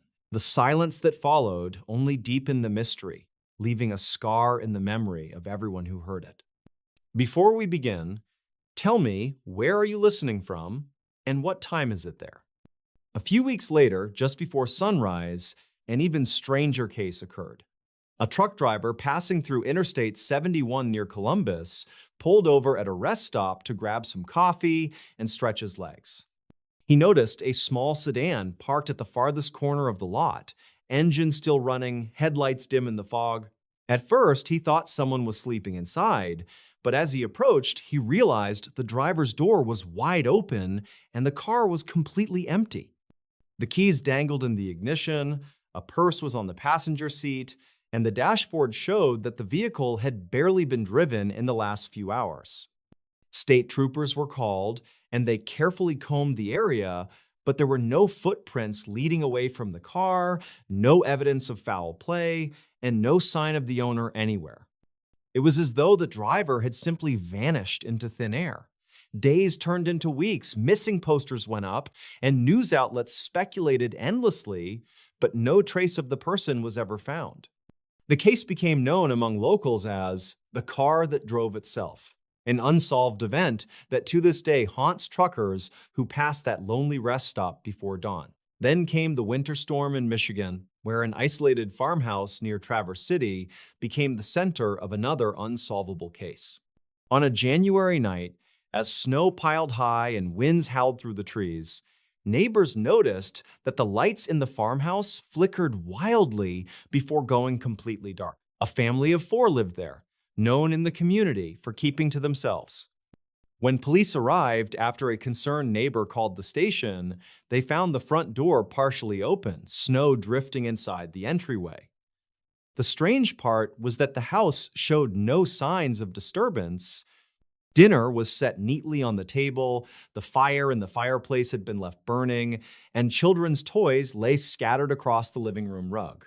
But the family was gone. Search teams trudged through the snow-covered fields, dogs sniffed for trails, helicopters scanned the area, but nothing emerged. Not a single footprint in the snow suggested that anyone had even left the house. The storm had been heavy, but investigators concluded the snow hadn't yet fallen thick enough to erase human tracks. It was as though the family had simply evaporated into the cold air, leaving behind warmth, food, and silence. Months later, in New Mexico, another case emerged that baffled authorities. In a small desert town outside Albuquerque, a man was found standing motionless in the middle of a dirt road just after midnight. A passing motorist stopped, rolled down the window, and asked if he was all right. The man didn't respond. He stood perfectly still, eyes wide open, mouth slightly parted, as though frozen in place. When deputies arrived, they discovered the man was alive but completely unresponsive, locked in some kind of waking paralysis. He was rushed to a hospital, and though doctors confirmed he was physically healthy, he never regained the ability to speak.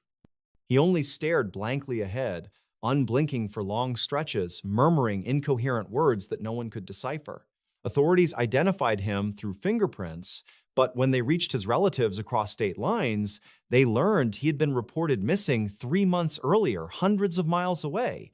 Where he had been during that time and what had reduced him to a shell of his former self remains an unsolved question. He lived in a care facility for years afterward, never speaking a clear word again. In the southern state of Georgia, another bizarre case unfolded one humid summer night. A group of teenagers exploring an abandoned textile mill stumbled upon something that none of them would ever forget. Deep inside the decaying structure, among rusted machinery and shattered glass, they found dozens of chairs arranged in a perfect circle. On each chair sat a faded Polaroid photograph, all depicting different strangers, men and women of various ages, sitting at what looked like kitchen tables, staring directly into the camera. None of the photos had dates or names, and none of the faces were recognized by the teens. They reported their discovery, and soon local police secured the mill for investigation. But when authorities returned the next morning, the circle of chairs was gone, the photos had vanished, and the only thing left was an empty room with dust undisturbed. For weeks, rumors spread about secret cults, about rituals held in forgotten factories, about people being watched without their knowledge. Yet no answers ever surfaced, and the photographs were never seen again. Perhaps the most unsettling case was reported in the coastal town of Bar Harbor, Maine. On a foggy evening, fishermen preparing to head out for an overnight trip noticed a faint light flickering offshore. At first, they thought it was another vessel, but when they looked through binoculars, they saw what looked like an old wooden rowboat drifting aimlessly. Inside the boat sat a single chair, and on the chair rested a radio transmitter that clicked with static. The fishermen hauled the boat back to shore, and authorities quickly arrived. The strange part was that the radio wasn't connected to any power source, yet it continued to hum with bursts of static as though alive. Technicians examined it, dismantled it, tested it, but they couldn't explain how it had been transmitting at all. Even stranger, the boat itself had no registration, no markings, and seemed far older than any vessel expected to be found floating in that area. Some believed it was a leftover relic from decades past. Others swore it was a message, a signal left intentionally. But the mystery of where the boat had come from and why that transmitter had been placed so deliberately inside was never solved. Each of these cases carried with it a silence that lingered in the towns and cities where they occurred. People whispered about them at diners, shared theories in hushed tones in bars, and warned each other to stay cautious during late-night drives. What tied them all together was the utter absence of logic, the void of explanation that made investigators feel as though they were chasing shadows. They wrote reports, filed documents, archived evidence, yet every piece only led to more questions. For some, it was a reminder that the world holds secrets too dark and strange to ever be understood. For others, it was a chilling warning that sometimes people, families, and entire lives can disappear without reason, leaving behind only fragments of stories that will never be whole again. And so the cases sit, buried in old police files and whispered in local legends. A scream that came from nowhere in a quiet Ohio town. A car abandoned on the side of a highway with its driver missing forever. A family that vanished from their dinner table in the middle of a snowstorm. A man reduced to a living statue returned from nowhere. A circle of photographs in an abandoned mill that disappeared overnight. A ghostly boat with a radio that should not have been able to speak. All of them terrifying, all of them unsolved, and all of them haunting reminders that some truths will never be revealed. The creepy legend that turned out to be real. There are places in America that carry a darkness with them, a weight that people feel the moment they step foot near them. Towns where locals whisper warnings, where stories are told to scare children into obedience, yet deep down, those same children know the stories were not just to frighten them, they were to protect them. Before we begin, tell me, where are you listening from and what time is it there? On the edge of a quiet town in Pennsylvania stood an abandoned farmhouse that no one dared approach after sunset. The house sat along a narrow dirt road, hidden behind rows of tall skeletal trees that looked almost like they were trying to conceal it. The wooden boards were weathered and gray, with the roof sagging inward and broken shutters hanging by rusted hinges.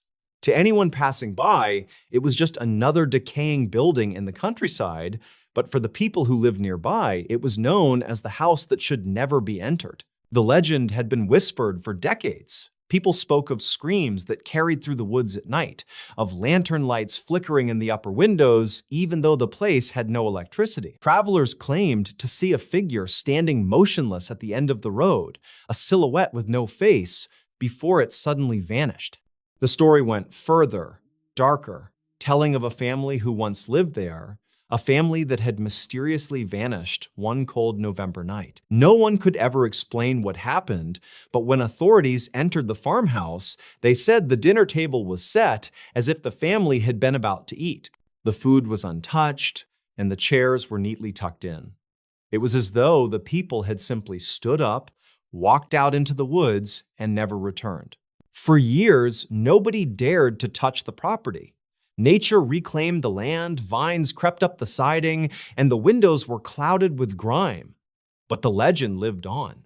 High school students dared each other to walk up the road on Halloween, and some swore they heard footsteps following them even when no one was behind them. Others spoke of whispers drifting through the night air, soft and urgent, urging them to turn back before it was too late. It was late October when three friends from town decided they were going to prove the stories were nothing more than exaggerated tales. The evening had turned colder than expected, and the wind carried with it the smell of damp leaves and distant wood smoke. The group parked their car along the edge of the old road and began walking toward the house with only their flashlights cutting through the darkness. The air was heavy, unnervingly quiet, as if the entire forest was listening. When the farmhouse came into view, one of them muttered that it felt wrong to be there. The others laughed nervously, insisting it was just an old house, nothing more. But as they drew closer, the temperature dropped sharply and their breath came out in white clouds. They noticed that the front door was slightly ajar, creaking gently with each gust of wind. Inside, the air smelled of mildew and rot. Their footsteps echoed on the warped floorboards as dust swirled in the beam of their flashlights. Faded wallpaper peeled from the walls, and in the kitchen, the old dining table still stood, covered in a thick layer of dust. Plates and silverware were still neatly arranged, as if waiting for a meal that never came. One of the friends reached out and touched the back of a chair, only to pull his hand back quickly. The wood felt strangely warm, as though someone had just been sitting there. They laughed nervously again, trying to convince themselves it was just their imagination, but unease had already set in. In the silence, they thought they heard something upstairs. A slow, deliberate creak, like a footstep on the old boards above them. They froze, holding their breath, staring at one another with wide eyes. One whispered that it was probably just the house settling, but deep down, none of them believed that. Against their better judgment, they climbed the staircase. The wooden steps groaned under their weight, and each movement felt like it echoed far too loudly. At the top of the stairs, a hallway stretched out before them, lined with doors that hung crooked on their frames. They pushed one open and found a bedroom. The bed still made, though the sheets were yellowed with age. A child's toy sat on the dresser, its once bright paint faded, and as one of them shined a light on it, the toy suddenly tipped over on its own. The sound of it hitting the wood made all of them jump back in fear. Another creak echoed from the far end of the hallway, and this time, it was unmistakable. Someone was walking. Slow, heavy steps, drawing closer. The air grew colder with every second. So cold, their fingers ached as they gripped their flashlights tighter. One of them whispered they should leave, but when they turned to head back, the staircase was no longer visible. The hallway seemed longer than before, stretched into darkness that hadn't been there moments earlier. Panic set in. They began moving quickly, trying door after door, but each room looked the same. A bed, a dresser, peeling wallpaper. It was as if the house was rearranging itself around them, refusing to let them out. Then came the sound that made their blood run cold. A voice. Not loud, not clear, but a soft whisper, calling their names. The voice was distorted, almost gurgling like it came from underwater. And it wasn't just one voice, but several, overlapping, whispering in unison. Their flashlights flickered, plunging them into brief pockets of darkness. In those moments, they swore they saw shadows moving across the walls, figures just out of reach, taller than any human should be. One of them screamed, pointing at the end of the hall. Standing there was a figure, tall and thin, its face nothing more than a pale blur. It tilted its head unnaturally far to the side, and the whispers grew louder, rushing into their ears until they could barely think. They ran, bursting into room after room, trying desperately to find the staircase again, but the layout made no sense. Doors led to dead ends, and windows that should have opened to the outside revealed only more darkness, like an endless void pressing against the glass. Then, without warning, they found themselves back in the kitchen. The table stood there, just as before, but this time the plates were no longer empty. Each one was filled with rotting, mold-covered food. The chairs were pulled out, as though someone had just been sitting there waiting for them to arrive. One of the friends collapsed in terror, sobbing uncontrollably, while the others pulled at the front door. At first, it wouldn't budge, as if the house itself was holding it shut. Then, with a violent crack, it burst open, and they stumbled out into the freezing night air. They didn't stop running until they reached their car, hearts pounding, lungs burning, unable to shake the feeling that something was still following them. When they finally made it back to town, they were pale and trembling, barely able to explain what had happened. They swore they would never return, and in the days that followed, each of them suffered strange disturbances. Footsteps in their homes at night, whispers in their ears when no one was there, and dreams of the faceless figure watching them from the shadow. Years later, people still avoid the farmhouse. The story of those three friends only added to the legend, fueling the warnings that locals passed down. Some say the house is a trap, built not to shelter a family, but to lure the living inside and keep them there forever. Others claim the family that vanished never truly left, that their restless spirits still wander the halls, whispering for company in the endless dark. What makes the legend truly terrifying is that it has never faded. New reports surface every so often. A hiker who got too close to the road swore he saw a lantern light flickering in the upstairs window. A driver passing by late at night claimed a figure stepped into the road and then disappeared into thin air.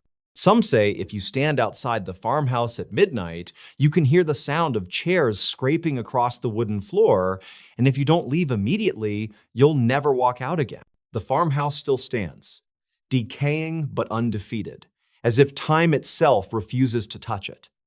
And the legend remains alive, not just a tale to scare children, but a reminder that some places carry with them a darkness that cannot be explained, a darkness that does not let go. The creepy legend turned out to be real, and anyone who doubts it only needs to step onto that lonely dirt road at night. If they listen closely, they'll hear the whispers waiting for them, calling them by name, ready to welcome them into the house that never lets go. What they found in the abandoned car. It was a late afternoon in the middle of October when the wind carried that uneasy chill that always seems to come before nightfall. The highway was unusually quiet, with only the occasional truck roaring past and leaving behind the echo of its engine. Just off a stretch of road in rural Ohio, a highway patrol officer noticed something that didn't belong. Parked at the edge of the tree line, partially hidden by weeds and brush, was an old beat-up sedan. Its driver's side door was closed, but the angle of the car seemed wrong, as if it had rolled and come to a stop instead of being deliberately parked. Before we begin, tell me where are you listening from and what time is it there? At first glance, it looked like just another abandoned vehicle. That stretch of highway had seen plenty of them cars left behind after accidents, stolen vehicles dumped and forgotten, or simply broken down machines waiting for a tow. But there was something unsettling about this one. The officer pulled his cruiser over and walked toward the car, gravel crunching beneath his boots. The sun was sinking low, and long shadows stretched across the asphalt, bleeding into the dark outline of the woods. The sedan's paint was peeling, its windows streaked with grime. He immediately noticed that the license plates had been removed. That alone was strange enough, but as he leaned closer, he realized the windshield had a faint spiderweb crack running from one corner, like it had been struck hard. Dust covered the hood, but there were smudges on the driver's side window, smudges that looked too much like handprints. The officer tugged on the driver's side handle. It was unlocked. The smell that rushed out made him recoil. A pungent, metallic odor hung in the air, mixed with something sweet and rotten. Inside, the upholstery was torn and stained, but that wasn't what froze him in place. On the passenger seat sat a small leather-bound notebook, its edges curled from moisture. On the floor beneath the steering wheel was a single shoe, scuffed and mud-caked, and in the back seat, pressed against the door, was a dark, crusted stain that could only be blood. He called it in immediately, requesting backup.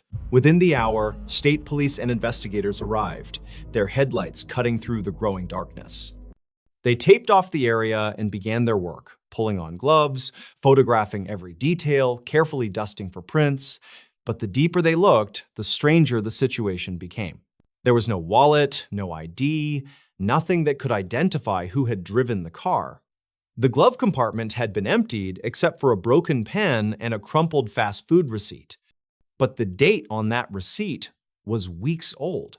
The odometer showed the car hadn't been driven far since then. The trunk was the real horror. When officers forced it open, their flashlights revealed a large black trash bag stuffed against the far corner. It was tied with electrical cord, the plastic stretched and torn in places. When they cut it open, the stench was unbearable. Inside was clothing, women's clothing, damp and stained, a jacket, a torn blouse, and jeans with the knees ripped open. Folded between the fabric was something else, a set of photographs. Each picture was of a different location. Abandoned farmhouses, empty playgrounds, remote dirt roads swallowed by trees. In every photo, there was a date scrawled on the back. The notebook from the front seat offered more clues, but also more terror. Its pages were filled with shaky handwriting, short entries that read like fragments of thought. Some described watching people from afar. She walked alone again. Same route, same time. Others were even darker. The woods hide everything. They don't hear the screaming in there. And one line in particular made the investigators pause. The car is only the beginning. Neighbors from the area were questioned. A farmer down the road mentioned he had seen the car parked there a few nights before, but he hadn't paid much attention. Another person recalled hearing strange noises near the woods late at night, something between a scream and a shout, cut off suddenly. For weeks, the police scoured the forest that bordered the highway. They found disturbed soil in several places, shallow pits half covered with leaves, but nothing inside them. It was as if whoever had used that car had moved quickly, changing spots, hiding something they didn't want discovered. The photographs were traced, and investigators visited each location. At two of them, they found more evidence, shreds of fabric, small bone fragments, and at one site, a rusted shovel leaning against a collapsed shed. Despite all this, no one ever came forward to claim the car. No missing person report matched the clothing found in the trunk. The shoe from the driver's side was never paired with an owner. The notebook, with its disturbing messages, offered no name, no signature, just page after page of unsettling thoughts that felt less like a journal and more like a record of stalking. The car was eventually towed to a secured lot, but even there, officers who had to process it described feeling uneasy. Some swore the smell of decay lingered no matter how much evidence had been removed. Others said the notebook pages seemed to shift, like words were darker each time they looked, though that was likely exhaustion playing trick. What makes the case so disturbing is not only what was found inside the abandoned car, but what was never explained. Who wrote in that notebook? Whose clothing was hidden in the trash bag? Why those specific locations photographed and dated? To this day, locals driving past that stretch of highway say they feel a chill when they see the turnout where the sedan was discovered. Some claim that on foggy nights, headlights catch a shadow moving near the trees, as if someone is still standing there watching. Others say it's just the imagination running wild after hearing the story. But one fact remains. The car appeared without warning, filled with evidence of something unspeakable, and then vanished into storage. No owner, no missing person tied to it, no answers. Only questions that continue to haunt anyone who has read the case file. And the notebook's final entry still echoes like a threat, written in uneven letters at the bottom of the last page. They won't find the rest. The terrifying discovery beneath the houses. On a quiet stretch of land just outside of Ashford, a small town in the American Midwest, there stood an old farmhouse that locals avoided after dark. The property had been empty for decades, its wooden frame weathered by endless winters and long, humid summers. The paint had peeled away to gray splinters, the shutters hung loose, and the porch sagged under its own weight. Children riding their bikes past the dirt road whispered that the house breathed at night, that if you stopped long enough, you could hear faint scratching coming from under the floor. Adults, of course, dismissed it as folklore, but no one really lingered there, not even the brave ones. The land was purchased by a middle-aged couple who had recently moved from the city. They wanted space, peace, and maybe even the kind of charm that came with an old house, the sort of place that could be restored and lived in proudly. The property was large, surrounded by acres of tall grass that bent like waves when the wind picked up. At dusk, deer wandered out of the woods at the far edge of the land, their silhouettes quiet and watchful against the horizon. The couple arrived one chilly evening in late autumn, boxes stacked in the back of a pickup truck. The air smelled of damp earth, and the house loomed before them like something frozen in time. The first night inside, with lanterns instead of steady electricity, was unsettling. The boards creaked under every step, dust floated in the beams of their flashlights, and the wind rattled the loose shingles on the roof. They chalked it up to the character of an old place, the sort of thing they had signed up for. But beneath the surface of that house was something they had not signed up for. Something that would unravel their peace and turn the property into a nightmare. It began on the second week during renovations. Early one morning, just as the sun was climbing above the tree line, the husband pried open a section of rotted floorboards near the back room. He was planning to reinforce the support beams underneath. As he pulled the boards away, a wave of damp, earthy air hit him different from the ordinary smell of mold or dust. This was heavier, rancid, almost metallic. He leaned closer with a flashlight, expecting to see soil or maybe a nest of animals. Instead, the beam caught what looked like the edge of stone. Not natural stone, but carved, straight lines, deliberate. He called for his wife, and together they peered into the opening. The gap was narrow, but it revealed a dark space beneath the house, deeper than a crawl space. The stone appeared to be part of a wall, a structure hidden underground. Curiosity outweighed fear, and by late afternoon, they had widened the hole enough to descend with a ladder. The air grew colder as they went down, their breaths visible in the light. The small chamber beneath the house was made of old brick, its ceiling low enough to force them to crouch. It didn't feel like a basement, more like a hidden cellar. The bricks were stained dark, and faint markings were etched along the walls.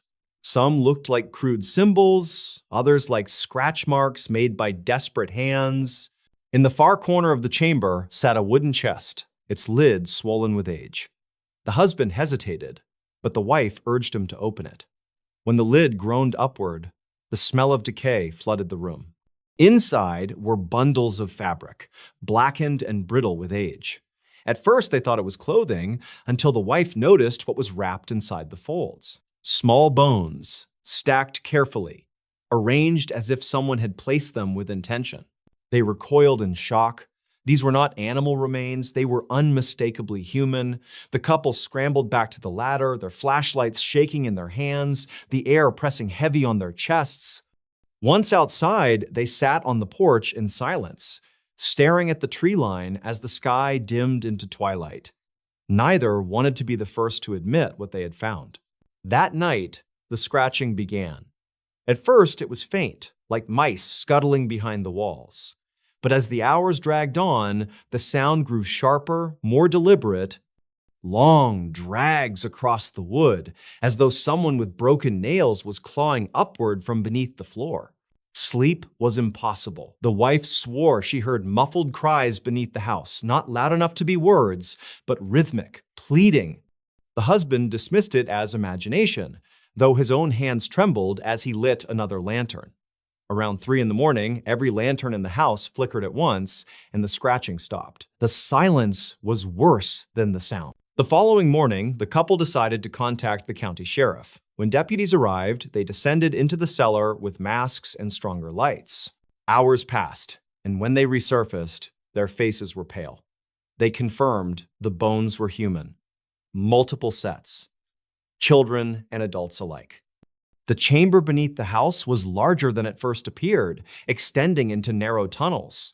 One of the deputies muttered that the structure looked older than the house itself, possibly older than the town. Word spread quickly, and soon the house drew attention from locals, journalists, and even historians. Old records revealed whispers of disappearances in Ashford, families that had vanished without explanation, farmhands who walked off shifts and never came back. Rumors told of rituals, of a group that had once gathered in hidden chambers, lured by promises of power or protection. Nothing had ever been proven, but the cellar beneath the farmhouse seemed to confirm the worst fears. The couple was told they could leave, that the property would be sealed off during the investigation, but something in them resisted. The wife claimed she felt watched whenever she tried to pack. The husband confessed he couldn't shake the feeling that if they left, whatever was beneath the house would follow. At night, the scratching returned. Sometimes it was beneath the floorboards, other times it echoed in the walls or from the attic above. One evening, as the sun bled red across the horizon, the wife heard a soft knocking from beneath the floor. Not frantic, not scratching, just 3 slow knocks, repeating. She froze, her skin crawling. When she whispered her husband's name, the knocks stopped. He rushed into the room, only to find fresh cracks spreading across the floorboards where the sound had come from. The sheriff's office continued to explore the tunnels, but progress was slow. Some passages collapsed without warning, others led into dead ends marked with strange carvings. The deeper they went, the colder the air became, until their lights barely penetrated the darkness. At one point, a deputy reported hearing footsteps behind him, though the others swore no one was there. Another deputy refused to return after claiming he heard a voice whisper his name. The couple's final night in the house came without warning. Around midnight, a storm rolled in, thunder shaking the old frame of the farmhouse. Rain hammered the windows, and the wind howled through the cracks.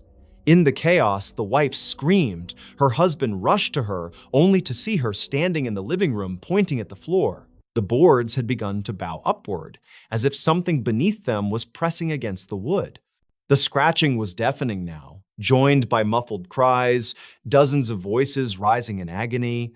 The boards split, dust and splinters flying, and through the cracks came the sight of pale, skeletal fingers reaching upward. The husband grabbed his wife, dragging her toward the door as the floor gave way behind them. Lanterns toppled, glass shattered, and the house filled with the stench of rot and earth. They ran into the storm, the rain soaking their clothes, their hearts pounding as they turned back to see the farmhouse shaking as though alive. Windows burst outward, the roof groaned, and the sound of those voices carried into the night, a wailing chorus of despair and rage. By dawn, when the storm had passed, the farmhouse stood silent. The couple never returned. Officials who came later found the house intact, but the floor in the back room was splintered and gaping.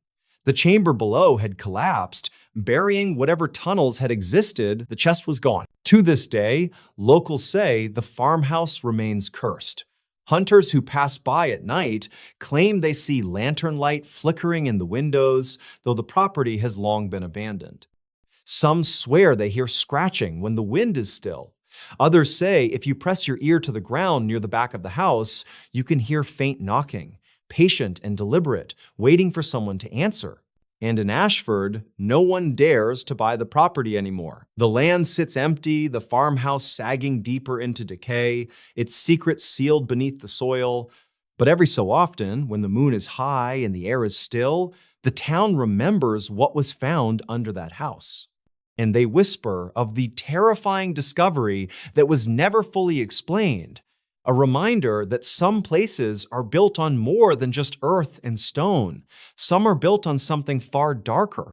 When a town woke up to a nightmare, it began on a quiet Sunday morning in a small town tucked between rolling hills and winding country roads. The air was still, the sky pale gray, and a light mist clung to the edges of the fields. Most people were still asleep, their windows dark, their houses silent. But by the time the sun rose higher, no one in that town would ever feel safe again. The first sign that something was terribly wrong came at dawn. A mail carrier driving along the main street noticed that nearly every door to the shops and houses stood wide open. At first, he thought maybe there had been a block party the night before, or that people were airing out their homes in the cool morning breeze. But then he realized the silence was unnatural. There were no footsteps on the sidewalks, no voices, no cars passing by. It felt like he was driving through a set of abandoned buildings rather than the heart of a living town. He parked his truck in front of the diner, a place that usually had the smell of bacon and coffee drifting out the door at that hour. The door was ajar, swinging slightly on its hinges. Inside, plates of food sat untouched on tables, coffee still steaming in half-filled cups, chairs pushed back as if people had left in a hurry, but there was no one inside, not a single sound. By 7 in the morning, word spread quickly. Families waking up on the outskirts of town drove into the center, only to find the same thing, Stores unlocked, lights buzzing overhead, radios playing faint static, but no people. The sheriff arrived shortly after, called by a dozen frantic phone calls, his cruiser pulling into the empty main street. He tried to stay calm, telling people it could be a power issue, a gas leak, maybe even a prank, but he couldn't explain the details: why purses, wallets, and shoes had been left behind, why hot food sat uneaten, why every clock seemed to have stopped at exactly 2:14 in the morning. At 8 a.m., the town was buzzing with confusion.